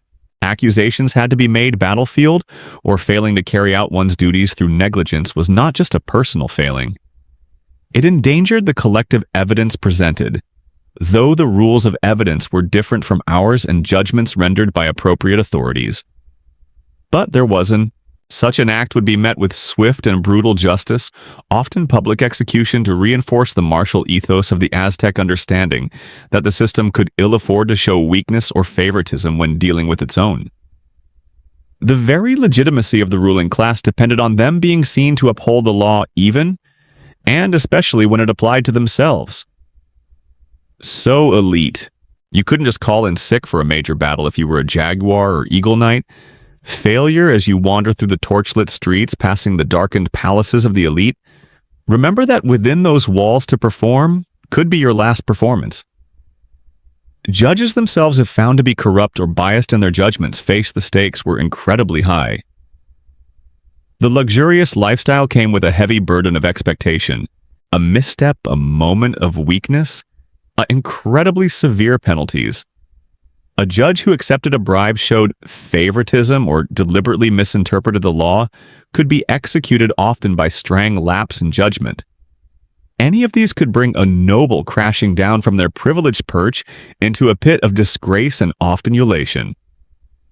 The integrity of the justice system was paramount, and those entrusted to administer it were held to the highest possible standard: death. The system was designed to ensure that those who led were also those who most feared to break the laws This ensures, at least in theory, that no one, not even those who wielded the power of the law, imposed on others. It's a chilling form of elite accountability, far removed from golden handshakes or quiet retirements. Here was above it. Imagine a system where corrupt judges faced not just disbarment, but a death sentence. It would certainly make one failing to live up to your noble obligations could quite literally cost you your head, regardless of how finely feathered he think twice before taking that under-the-table payment of cacao beans.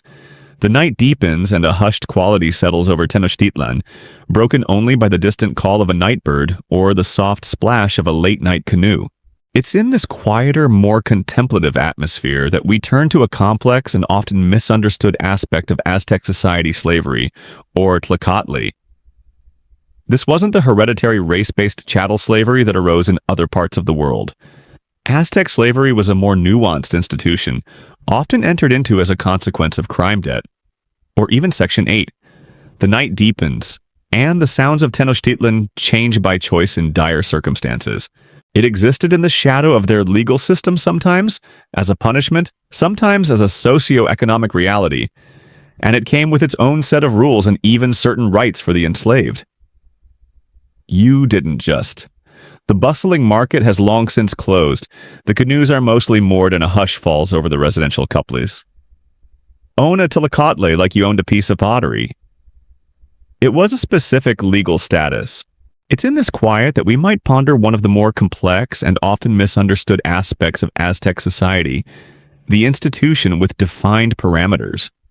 One of the primary ways a person could become a tlacatle was as a of tlacatli, or what is commonly referred to as Aztec slavery.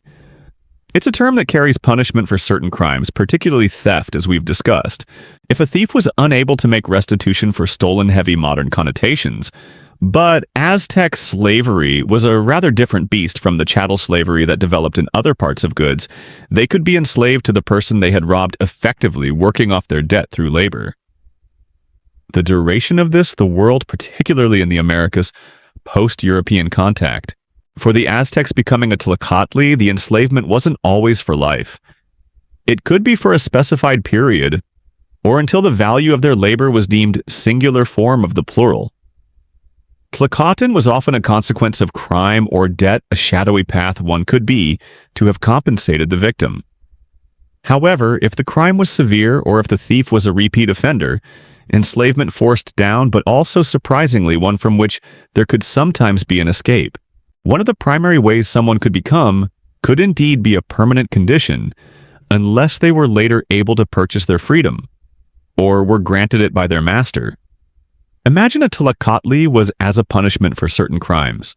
We've touched upon this: a thief stealing a noble's prized collection of quetzal feathers, and finding yourself indentured to fluffing his headdresses for the foreseeable who couldn't make restitution, might be enslaved to the person they robbed, working off their debt through future. It's restitution taken to a very personal level. Debt was another common pathway to slavery. If in labor, this wasn't necessarily a lifelong condition. The duration of servitude could be tied to the value of the stolen individual incurred debts they couldn't repay. Perhaps through failed business ventures, gambling losses, gambling especially the ritual goods or the damages incurred. Once the debt was deemed paid, the Tlaxcatli could potentially regain their freedom ball game, Olamalistli, and the board game Patoli could lead to heavy betting and ruin. This is a key difference from systems where slaves were considered property for life, with that status passed down to their children as debt or simply misfortune. They could choose to sell themselves or a family member, often a child, into slavery to settle. Generally, the children of Tlaxcatan and Aztec society were born free. This fact alone marks a significant departure from many other slave systems. Your parents' misfortune or misdeeds didn't automatically condemn you to a life of servitude. The obligation. This sounds incredibly harsh, and it was, but in some cases it was seen as a preferable alternative to starvation. Another common path to becoming a Tlaxcatli was through debt. If an individual fell into severe debt, that or complete destitution for the entire family, it was a desperate measure for desperate times.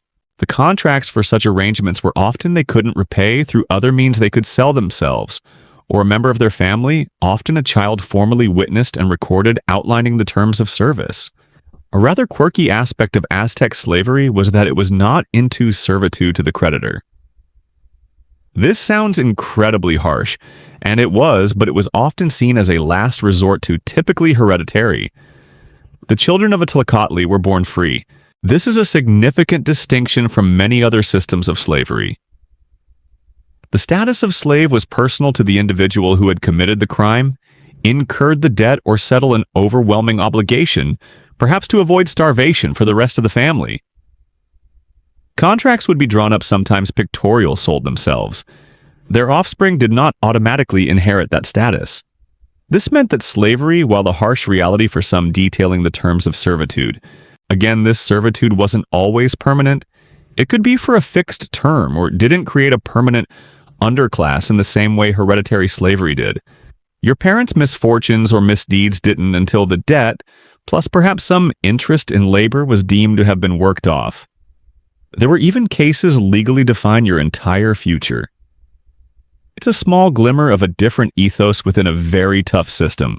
Furthermore, where a family might temporarily pawn a child into servitude with the intent of redeeming them later, when their financial situation improved, Tlaxcatan, the plural of Tlaxcatli, possessed certain rights, which is a mainstream.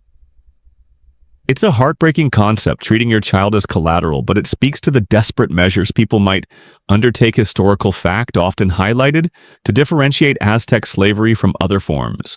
They could even marry a free person to own property. Gambling, particularly the passionate Aztec ball game, Olamalistli, or games of Pateli, a board game of chance and strategy, could also lead to enslavement. If a person gambled away, although this was likely limited, and even owned their own slaves, which seems rather paradoxical, they could not generally be killed. Their possessions and still couldn't cover their losses. They might wager their own freedom, becoming the Tlaxcatli by their masters without just cause and due process before a court.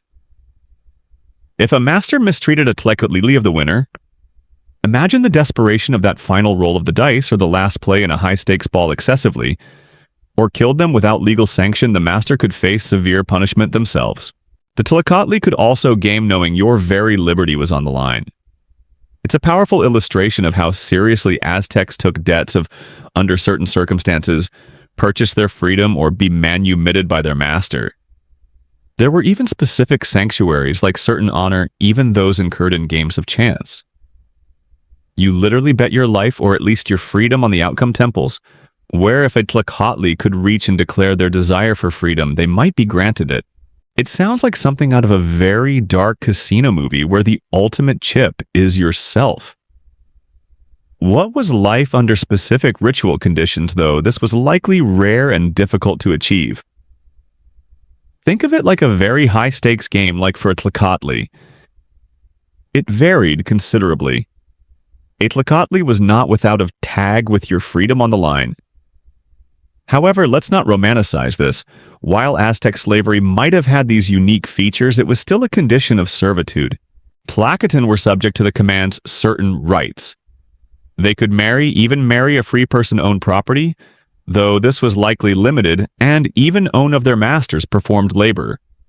And their lives were certainly not their own in many respects. They could be sold by other Tlaxcatan themselves, which is a rather mind-bending concept. Their masters were generally responsible for providing them with food, shelter, and clothing. The mainstream historical fact is that Aztec law stipulated that a master could not sell one master to another, though generally not without their consent unless they were deemed incorrigible or had repeatedly tried to escape a Tlaxcatli without the Tlaxcatli's consent unless the Tlax.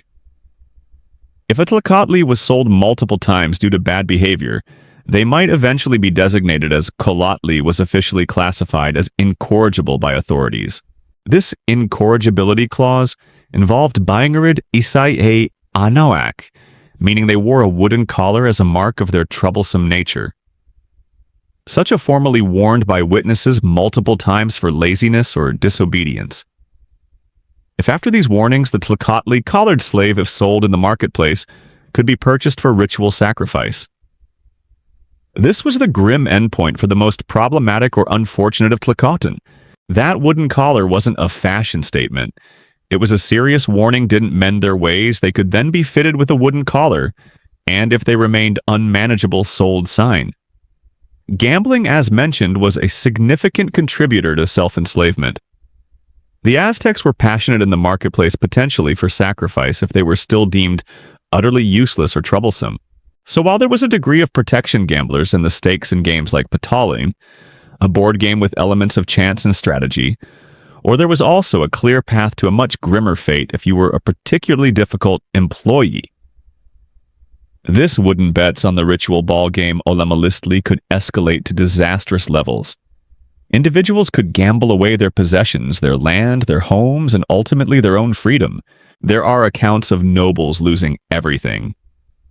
Including themselves, Collar the Quackascotl is a grimly quirky tidbit. It wasn't just A and their families in a single high-stakes game. It's a stark reminder of how addictive behaviors could lead to the restraint. It was a mark of a problematic Tlaxcatli. If a collared Tlaxcatli managed to escape their master and run to the royal palace, presenting themselves there without being caught, they could claim their freedom. This sounds a loss of personal liberty, even for those of high status. Imagine losing so badly at a board game that you have to hand like a get-out-of-jail-free card. But the catch was anyone except the master or their sons could attempt over not just your property, but yourself as the final payment. Historians still argue about the overall prevalence and economic to stop them. If someone else captured the runaway collared Tlaxcatli and returned them importance of slavery in the Aztec Empire, while Tlaxcatan undoubtedly performed various forms of labor, agricultural work, domestic service, that person could claim ownership of them. It's like a very high-stakes game of tag where winning means construction porterage. It's debated whether their numbers were large enough or their labor sufficiently organized to constitute the primary engine of the Aztec economy, in the way slave labor did in some other societies like ancient Rome or the antebellum American freedom.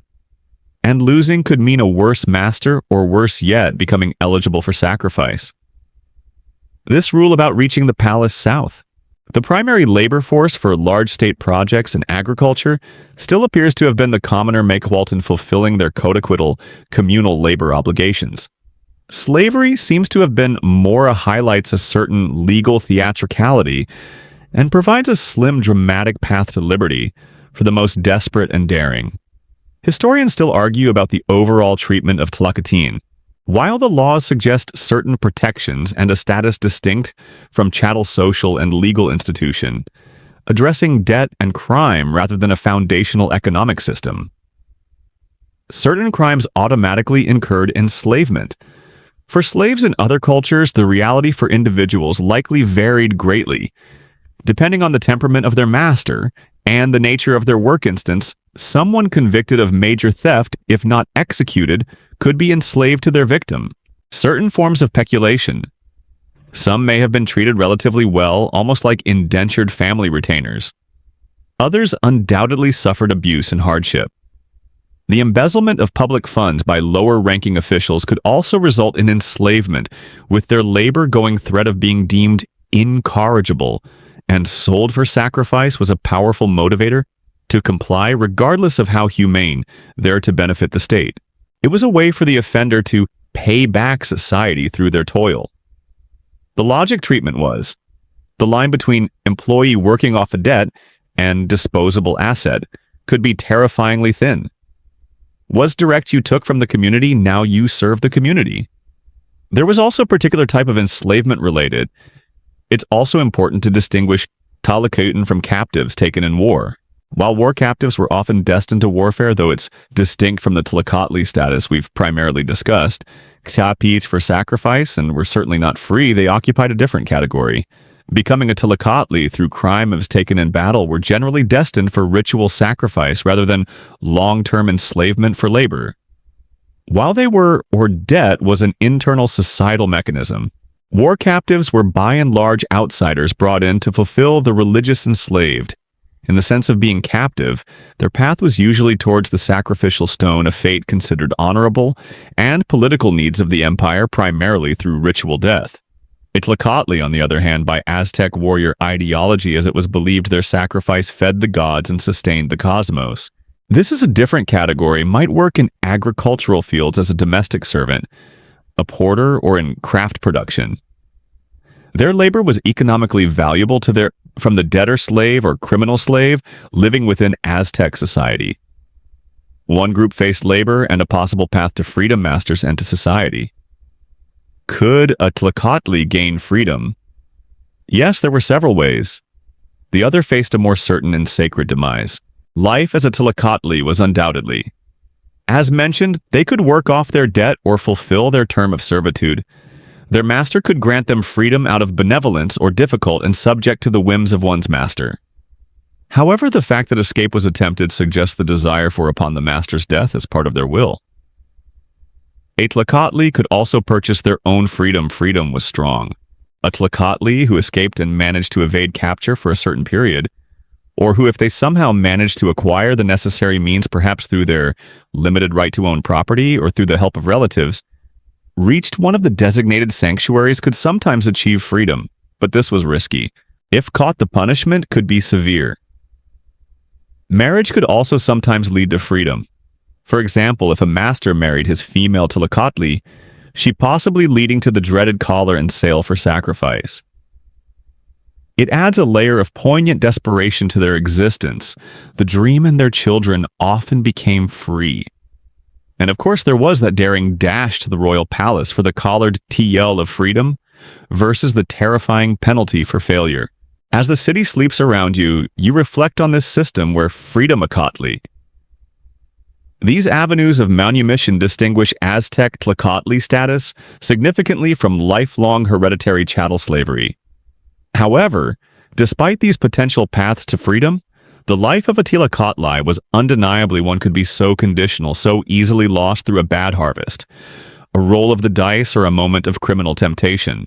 It's a system that acknowledged human failings and provided a mechanism, however harsh for them to be, of reduced status and limited autonomy.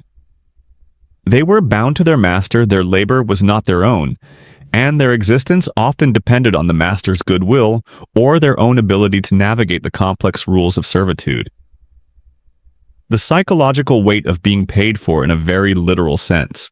The shadows in the quiet streets seem a little deeper now, perhaps holding the stories of those who lived and labored under the yoke of Tlachtli, their lives a testament to the complex interplay of law owned, even with certain legal protections, must have been considerable. You are not truly your own person, and the threat debt and desperation in the heart of this mighty empire. It wasn't a life chosen for many, but of a worse fate, like being sold into sacrifice, always loomed if you pushed the boundaries too far. That in-core consequence endured. The deepest point of night is often when the veil between worlds feels thinnest, and it's now under a canopy of distant, uncaring stars that we confront the ultimate sanctions of the Aztec legal system, capital punishment. We've skirted around it, mentioned it as the end point for various unrepentant or high-status offenders, but now we must look more directly at how the Aztec state delivered final judgment. For many crimes, particularly those seen as heinous as direct affronts to the gods or as existential threats to social order, death was the decreed punishment, and the methods, as you might expect from a society so imbued with ritual and symbolism, were varied, often public, and intended to be powerfully deterrent. This wasn't just about ending a life. It was about making a statement, restoring balance, and sometimes fulfilling perceived cosmic necessities. Stoning was a common method of execution, particularly for crimes like adultery and sometimes for theft, as we've noted. The condemned would typically be taken to a public place, perhaps the marketplace, or a designated execution site. Sometimes the victim of the crime or their relatives would be allowed to cast the first stone, a grim form of participation in the retribution. The community might then join in. The symbolism is potent, the community itself casting out and crushing the offender, purging the social body of a corrupting influence. It's a brutal, visceral act, leaving little doubt about the finality of the judgment. Imagine the scene. Not a quick, clean execution, but a protracted communal act of violent justice. Strangulation was another frequently used method, often employed for nobles who had committed capital crimes, perhaps because it was considered a less messy or less publicly dishonoring death than stoning, especially if carried out more privately. It was also used for adulterers and other offenders. The method might involve a garrote, a cord twisted tight around the neck. It's a silent, suffocating end, perhaps less theatrical than stoning, but no less final. For a noble who had betrayed their class, it was a quiet extinguishing of a disgraced life, sometimes performed within their own homes, to contain the shame within their lineage, a small mercy in an otherwise merciless system. Hanging was also practiced particularly for crimes like incest, which was viewed with profound abhorrence as a violation of natural and divine order. Being hanged was a highly visible and shameful death, the body left to public view as a stark warning. Then there was death by clubbing or cudgeling, which could be used for various offenses, including repeat drunkenness leading to death, or for certain types of thieves or brawlers. This method was brutally direct, bludgeoning, that underscored the raw power of the state to extinguish life. A mainstream historical fact is that human sacrifice, while a deeply ingrained religious practice, also intersected with the penal system, especially for captives of war who were by definition enemies of the state and its gods. While not typically a punishment for internal civic crimes, in the same way the ultimate fate of many who opposed the Aztec state was the sacrificial stone. Their hearts would be offered to Huitzilopochtli or other deities. For internal transgressions, however, if a Tlachtli slave was deemed incorrigible and sold with a wooden collar, their ultimate fate could also be sacrifice. This highlights how the line between religious imperative and punitive action could blur, especially at the harsher end of the spectrum. The gods demanded nourishment, and sometimes the state provided it through its most unredeemable offenders. Burning was a particularly severe form of execution, reserved for certain egregious crimes. For example, priests who broke their vows of chastity or engaged in other serious misconduct might be burned alive. Sodomy was also sometimes punished by burning. This method, consuming the body by fire, was perhaps seen as a form of ultimate purification, or total destruction, leaving nothing behind. The symbolism of fire as both a purifying and a destructive force would not have been lost on the onlookers. It's a terrifying prospect invoking one of the most primal human fears. A rather quirky or perhaps grimly creative method of execution, mentioned in some chronicles, was being torn apart. This horrific punishment was apparently reserved for individuals who committed high treason by betraying the state to its enemies, or perhaps for those who desecrated major temples. The sheer brutality was intended to reflect the monstrous nature of their crime. Historians still argue about the frequency or literalness of such accounts, as Spanish chroniclers sometimes exaggerated to emphasize the barbarity of the Aztecs, but the threat itself would have been a powerful deterrent. Death by drowning was another method sometimes used for specific offenses, perhaps those related to water deities or sacrilege involving sacred springs or canals. Given Tenochtitlan's aquatic environment, it's a punishment that would have had a particular resonance. For warrior-related offenses like cowardice in battle or desertion, execution might be carried out by their fellow warriors, sometimes by being pierced with arrows or darts or clubbed to death. This was a way for the warrior orders to police themselves and maintain their honor, showing that they would not tolerate weakness or betrayal within their ranks. The shame of being killed by one's own comrades would have been immense. The execution of corrupt judges was also notable. As mentioned, a judge found guilty of taking bribes or deliberately perverting justice could be strangled. This underscored the Aztec commitment, at least in principle, to a just legal system, even if its outcomes seem harsh to us. Those who administered the law were not above it. It's important to understand that these executions were often highly ritualized and public spectacles. They weren't hidden away. They took place in plazas, marketplaces, or at temple precincts, often announced in advance. Crowds would gather, and the event would serve as a communal lesson in the consequences of breaking the law. The theatrics were part of the punishment and the deterrent. The fear generated by witnessing such events was a key tool in maintaining social control. It's a far cry from modern private executions. This was public justice intended to be seen, felt, and remembered by all. What about the more bizarre punishments? While we've covered many, there were also punishments that fell short of death, but were still intensely severe. For example, banishment from Tenochtitlan and the Aztec territories was a heavy punishment, effectively making someone an outcast, stripped of their community and support system. In a world where that meant everything. For certain offenses, cutting off the nose or lips could be a permanent mark of shame and criminality, more visible even than a shaved head. There were also accounts of forcing offenders to inhale the smoke of burning chili peppers, a punishment particularly for disobedient children, or minor offenders within noble households, as we briefly touched upon. While not lethal, it was an incredibly painful and distressing experience, designed to be a sharp corrective. It's the Aztec version of a very aggressive timeout. Consider the psychological impact of such a system.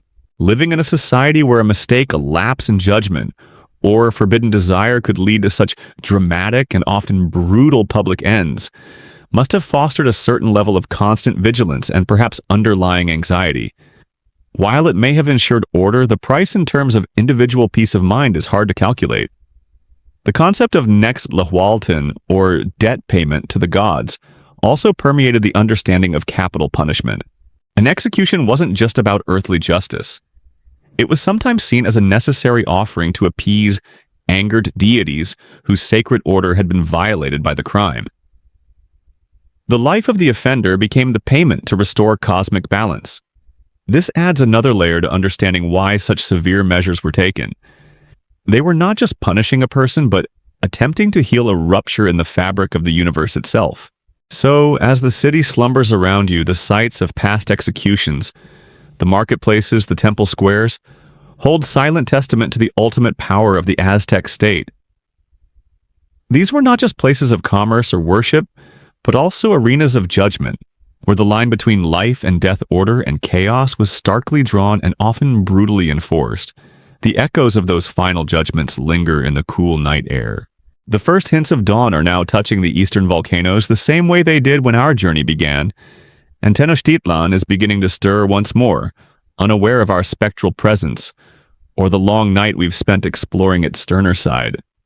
As we prepare to drift away from this remarkable and ruthless city, it's worth taking a moment to briefly place these Aztec practices in a wider context.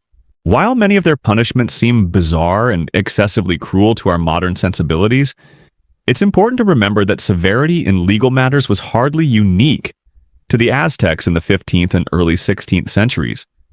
Looking across the globe at that time, life was often cheap, and justice by today's standards was frequently brutal everywhere. In contemporaneous Europe, for instance, capital punishment was widespread for a vast array of offenses, not just murder or treason. Theft of goods above a certain value, poaching, counterfeiting, and various forms of heresy or witchcraft could all lead to the death penalty. Methods of execution in Europe were also designed to be public, painful, and deterrent. Hanging, drawing, and quartering was a particularly gruesome fate reserved for traitors in England. Burning at the stake was common for heretics. Breaking on the wheel where limbs were systematically broken before death was used in parts of continental Europe. Public display of executed bodies or parts of them was also common. So, while the specific rituals and the maguey thorns might be uniquely Aztec, the underlying principle of harsh public and painful punishment, as a means of social control and retribution, was a common thread in many complex societies of that era. Remember the Spanish Inquisition with its own enthusiastic methods for extracting confessions and punishing dissent. That was unfolding at the same time the Aztecs were judging adulterers with stones. Across the Pacific in Ming Dynasty China, the legal code also prescribed death for a range of offenses with methods like slicing death by 1,000 cuts, though perhaps an exaggeration of actual practice strangulation and decapitation. Public shaming use of the cangu, a heavy wooden collar, and severe beatings were also standard. The emphasis was on maintaining Confucian order and the authority of the emperor, not unlike the Aztec focus on Tlalominitlisli and the Hue Tlatoani. Even within other Mesoamerican cultures, while details differed, a similar emphasis on strict laws and severe punishments likely existed to maintain social cohesion and appease complex pantheons. The Mayans, for example, also had systems of courts and punishments that included death, enslavement, and mutilation for various crimes. Our understanding of their specifics is perhaps less detailed than for the Aztecs due to the nature of surviving records, but the general patterns suggest a shared regional approach to justice that valued order above individual leniency. It seems tough on crime was a fairly global sentiment 500 years ago. The lingering thoughts as we depart this world are complex. The Aztec legal system was undeniably harsh, and by our values often appallingly cruel. Yet it was also a sophisticated framework that sought to regulate almost every aspect of life, from cosmic balance to market cleanliness, from the behavior of nobles to the sobriety of commoners. It was a system deeply intertwined with their religious beliefs, their social structure, and their understanding of how the universe worked. Every law, every punishment, was a thread in a vast tapestry designed to hold their world together, to keep the fifth sun on its course, and to ensure the prosperity of the empire. One of the key takeaways is the Aztec emphasis on collective responsibility, and the idea that an individual's actions had repercussions for the entire community, and even the cosmos. This contrasts sharply with modern Western legal systems that tend to focus more on individual rights and culpability. For the Aztecs, an unpunished crime wasn't just an injustice to the victim. It was a potential danger to everyone, an invitation for divine displeasure. This helps explain the public nature of so many punishments. They were communal acts of purification and reaffirmation of social norms. The consistency or lack thereof in applying these harsh laws is a subject historians still argue about. While the codes prescribed brutal penalties, was there room for mercy, for regional variation, for the influence of powerful families to mitigate a sentence? The chronicles, often written by Spaniards with their own agendas or filtered through later indigenous informants, don't always give a complete picture of day-to-day judicial practice across the vast empire. We see the stark outline of the law, but the softer shadows of its application remain elusive. Were there good judges and bad judges in terms of temperament, even if the law itself was inflexible? Probably. Another thought is the sheer industriousness and order that such a system, despite its brutality, managed to achieve. Tenochtitlan was a marvel of engineering and urban planning, a testament to a highly organized and disciplined society. Their markets were legendary for their size and orderliness. Their armies were formidable. While fear was undoubtedly a motivator, the system also relied on a deeply ingrained respect for hierarchy, tradition, and civic duty. It wasn't just the threat of having your head shaved or being stoned to death that kept people in line. It was also a powerful cultural ethos of responsibility to the Kapolai, the Altepetl, and the gods. The efficiency of their justice when it was applied is also striking. For many offenses, especially those caught in the act or involving public order, justice was swift. Market disputes were often settled on the spot. This immediacy likely contributed to its effectiveness as a deterrent. There wasn't a lengthy appeals process or years spent on death row. Judgment and consequence were often closely linked in time. And finally, that ever-present theme of cosmic balance. It's perhaps the most alien aspect to our modern, largely secular legal thinking. But for the Aztecs, it was fundamental. The idea that a drunken brawl or an adulterous affair could somehow contribute to a drought or an earthquake might seem far-fetched to us, but to them it was a plausible link in the chain of cause and effect that governed their precarious world. Their punishments were in part desperate attempts to keep their universe on an even keel, to pay their dues to demanding and often inscrutable gods. As we finally pull away the sounds of the awakening city fading behind us, we leave a world of stark contrast, breathtaking beauty and brutal justice, intricate artistry and unyielding law, deep spirituality and terrifying consequences. The Aztec Empire may have fallen, its great city vanquished, but the echoes of its complex legal and social system still offer a fascinating, if sobering, glimpse into a world where order was paramount, and the price for disturbing it could be the highest imaginable. The sun is fully up now, not just over Tenochtitlan, but likely over your own part of the world too, or perhaps its setting. Our journey into the past, into this realm of stern laws and peculiar punishments, is drawing to a close. It's a reminder that societies construct their realities, their moral codes, and their methods of enforcement in ways that are deeply tied to their understanding of the world, an understanding that can be vastly different from our own. And so, dear listener, our exploration of the often unsettling, sometimes bizarre, but undeniably complex world of Aztec punishments draws to its inevitable close. We've walked the causeways of Tenochtitlan in our minds, witnessed the swift justice of the marketplace, and perhaps felt a vicarious chill contemplating the weight of cosmic responsibility that underpinned their legal system.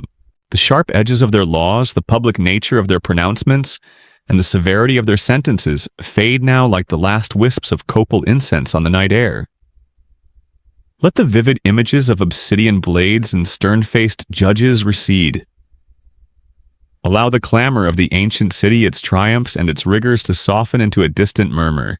The world we visited, with its 400 rabbit gods of intoxication and its maguey thorns of correction, was a product of its own unique time and understanding, a testament to one way humanity has sought to impose order on the inherent chaos of existence. It reminds us perhaps that while notions of justice evolve, the human quest for a stable and predictable society is an enduring one, even if the methods employed can seem almost unimaginably alien across the gulf of centuries. As you settle deeper into your own comfort, let go of these ancient anxieties. The only judgment here is whether you're feeling sufficiently sleepy. The fifth sun of the Aztecs may have set, but your own quiet personal night continues. May it be peaceful, undisturbed by dreams of angry gods or shaven heads. Let the weight of history become as light as a feather, drifting you gently towards rest. There are no more laws to discuss, no more punishments to ponder, only the gentle cadence of your own breath, easing you into the soft embrace of sleep.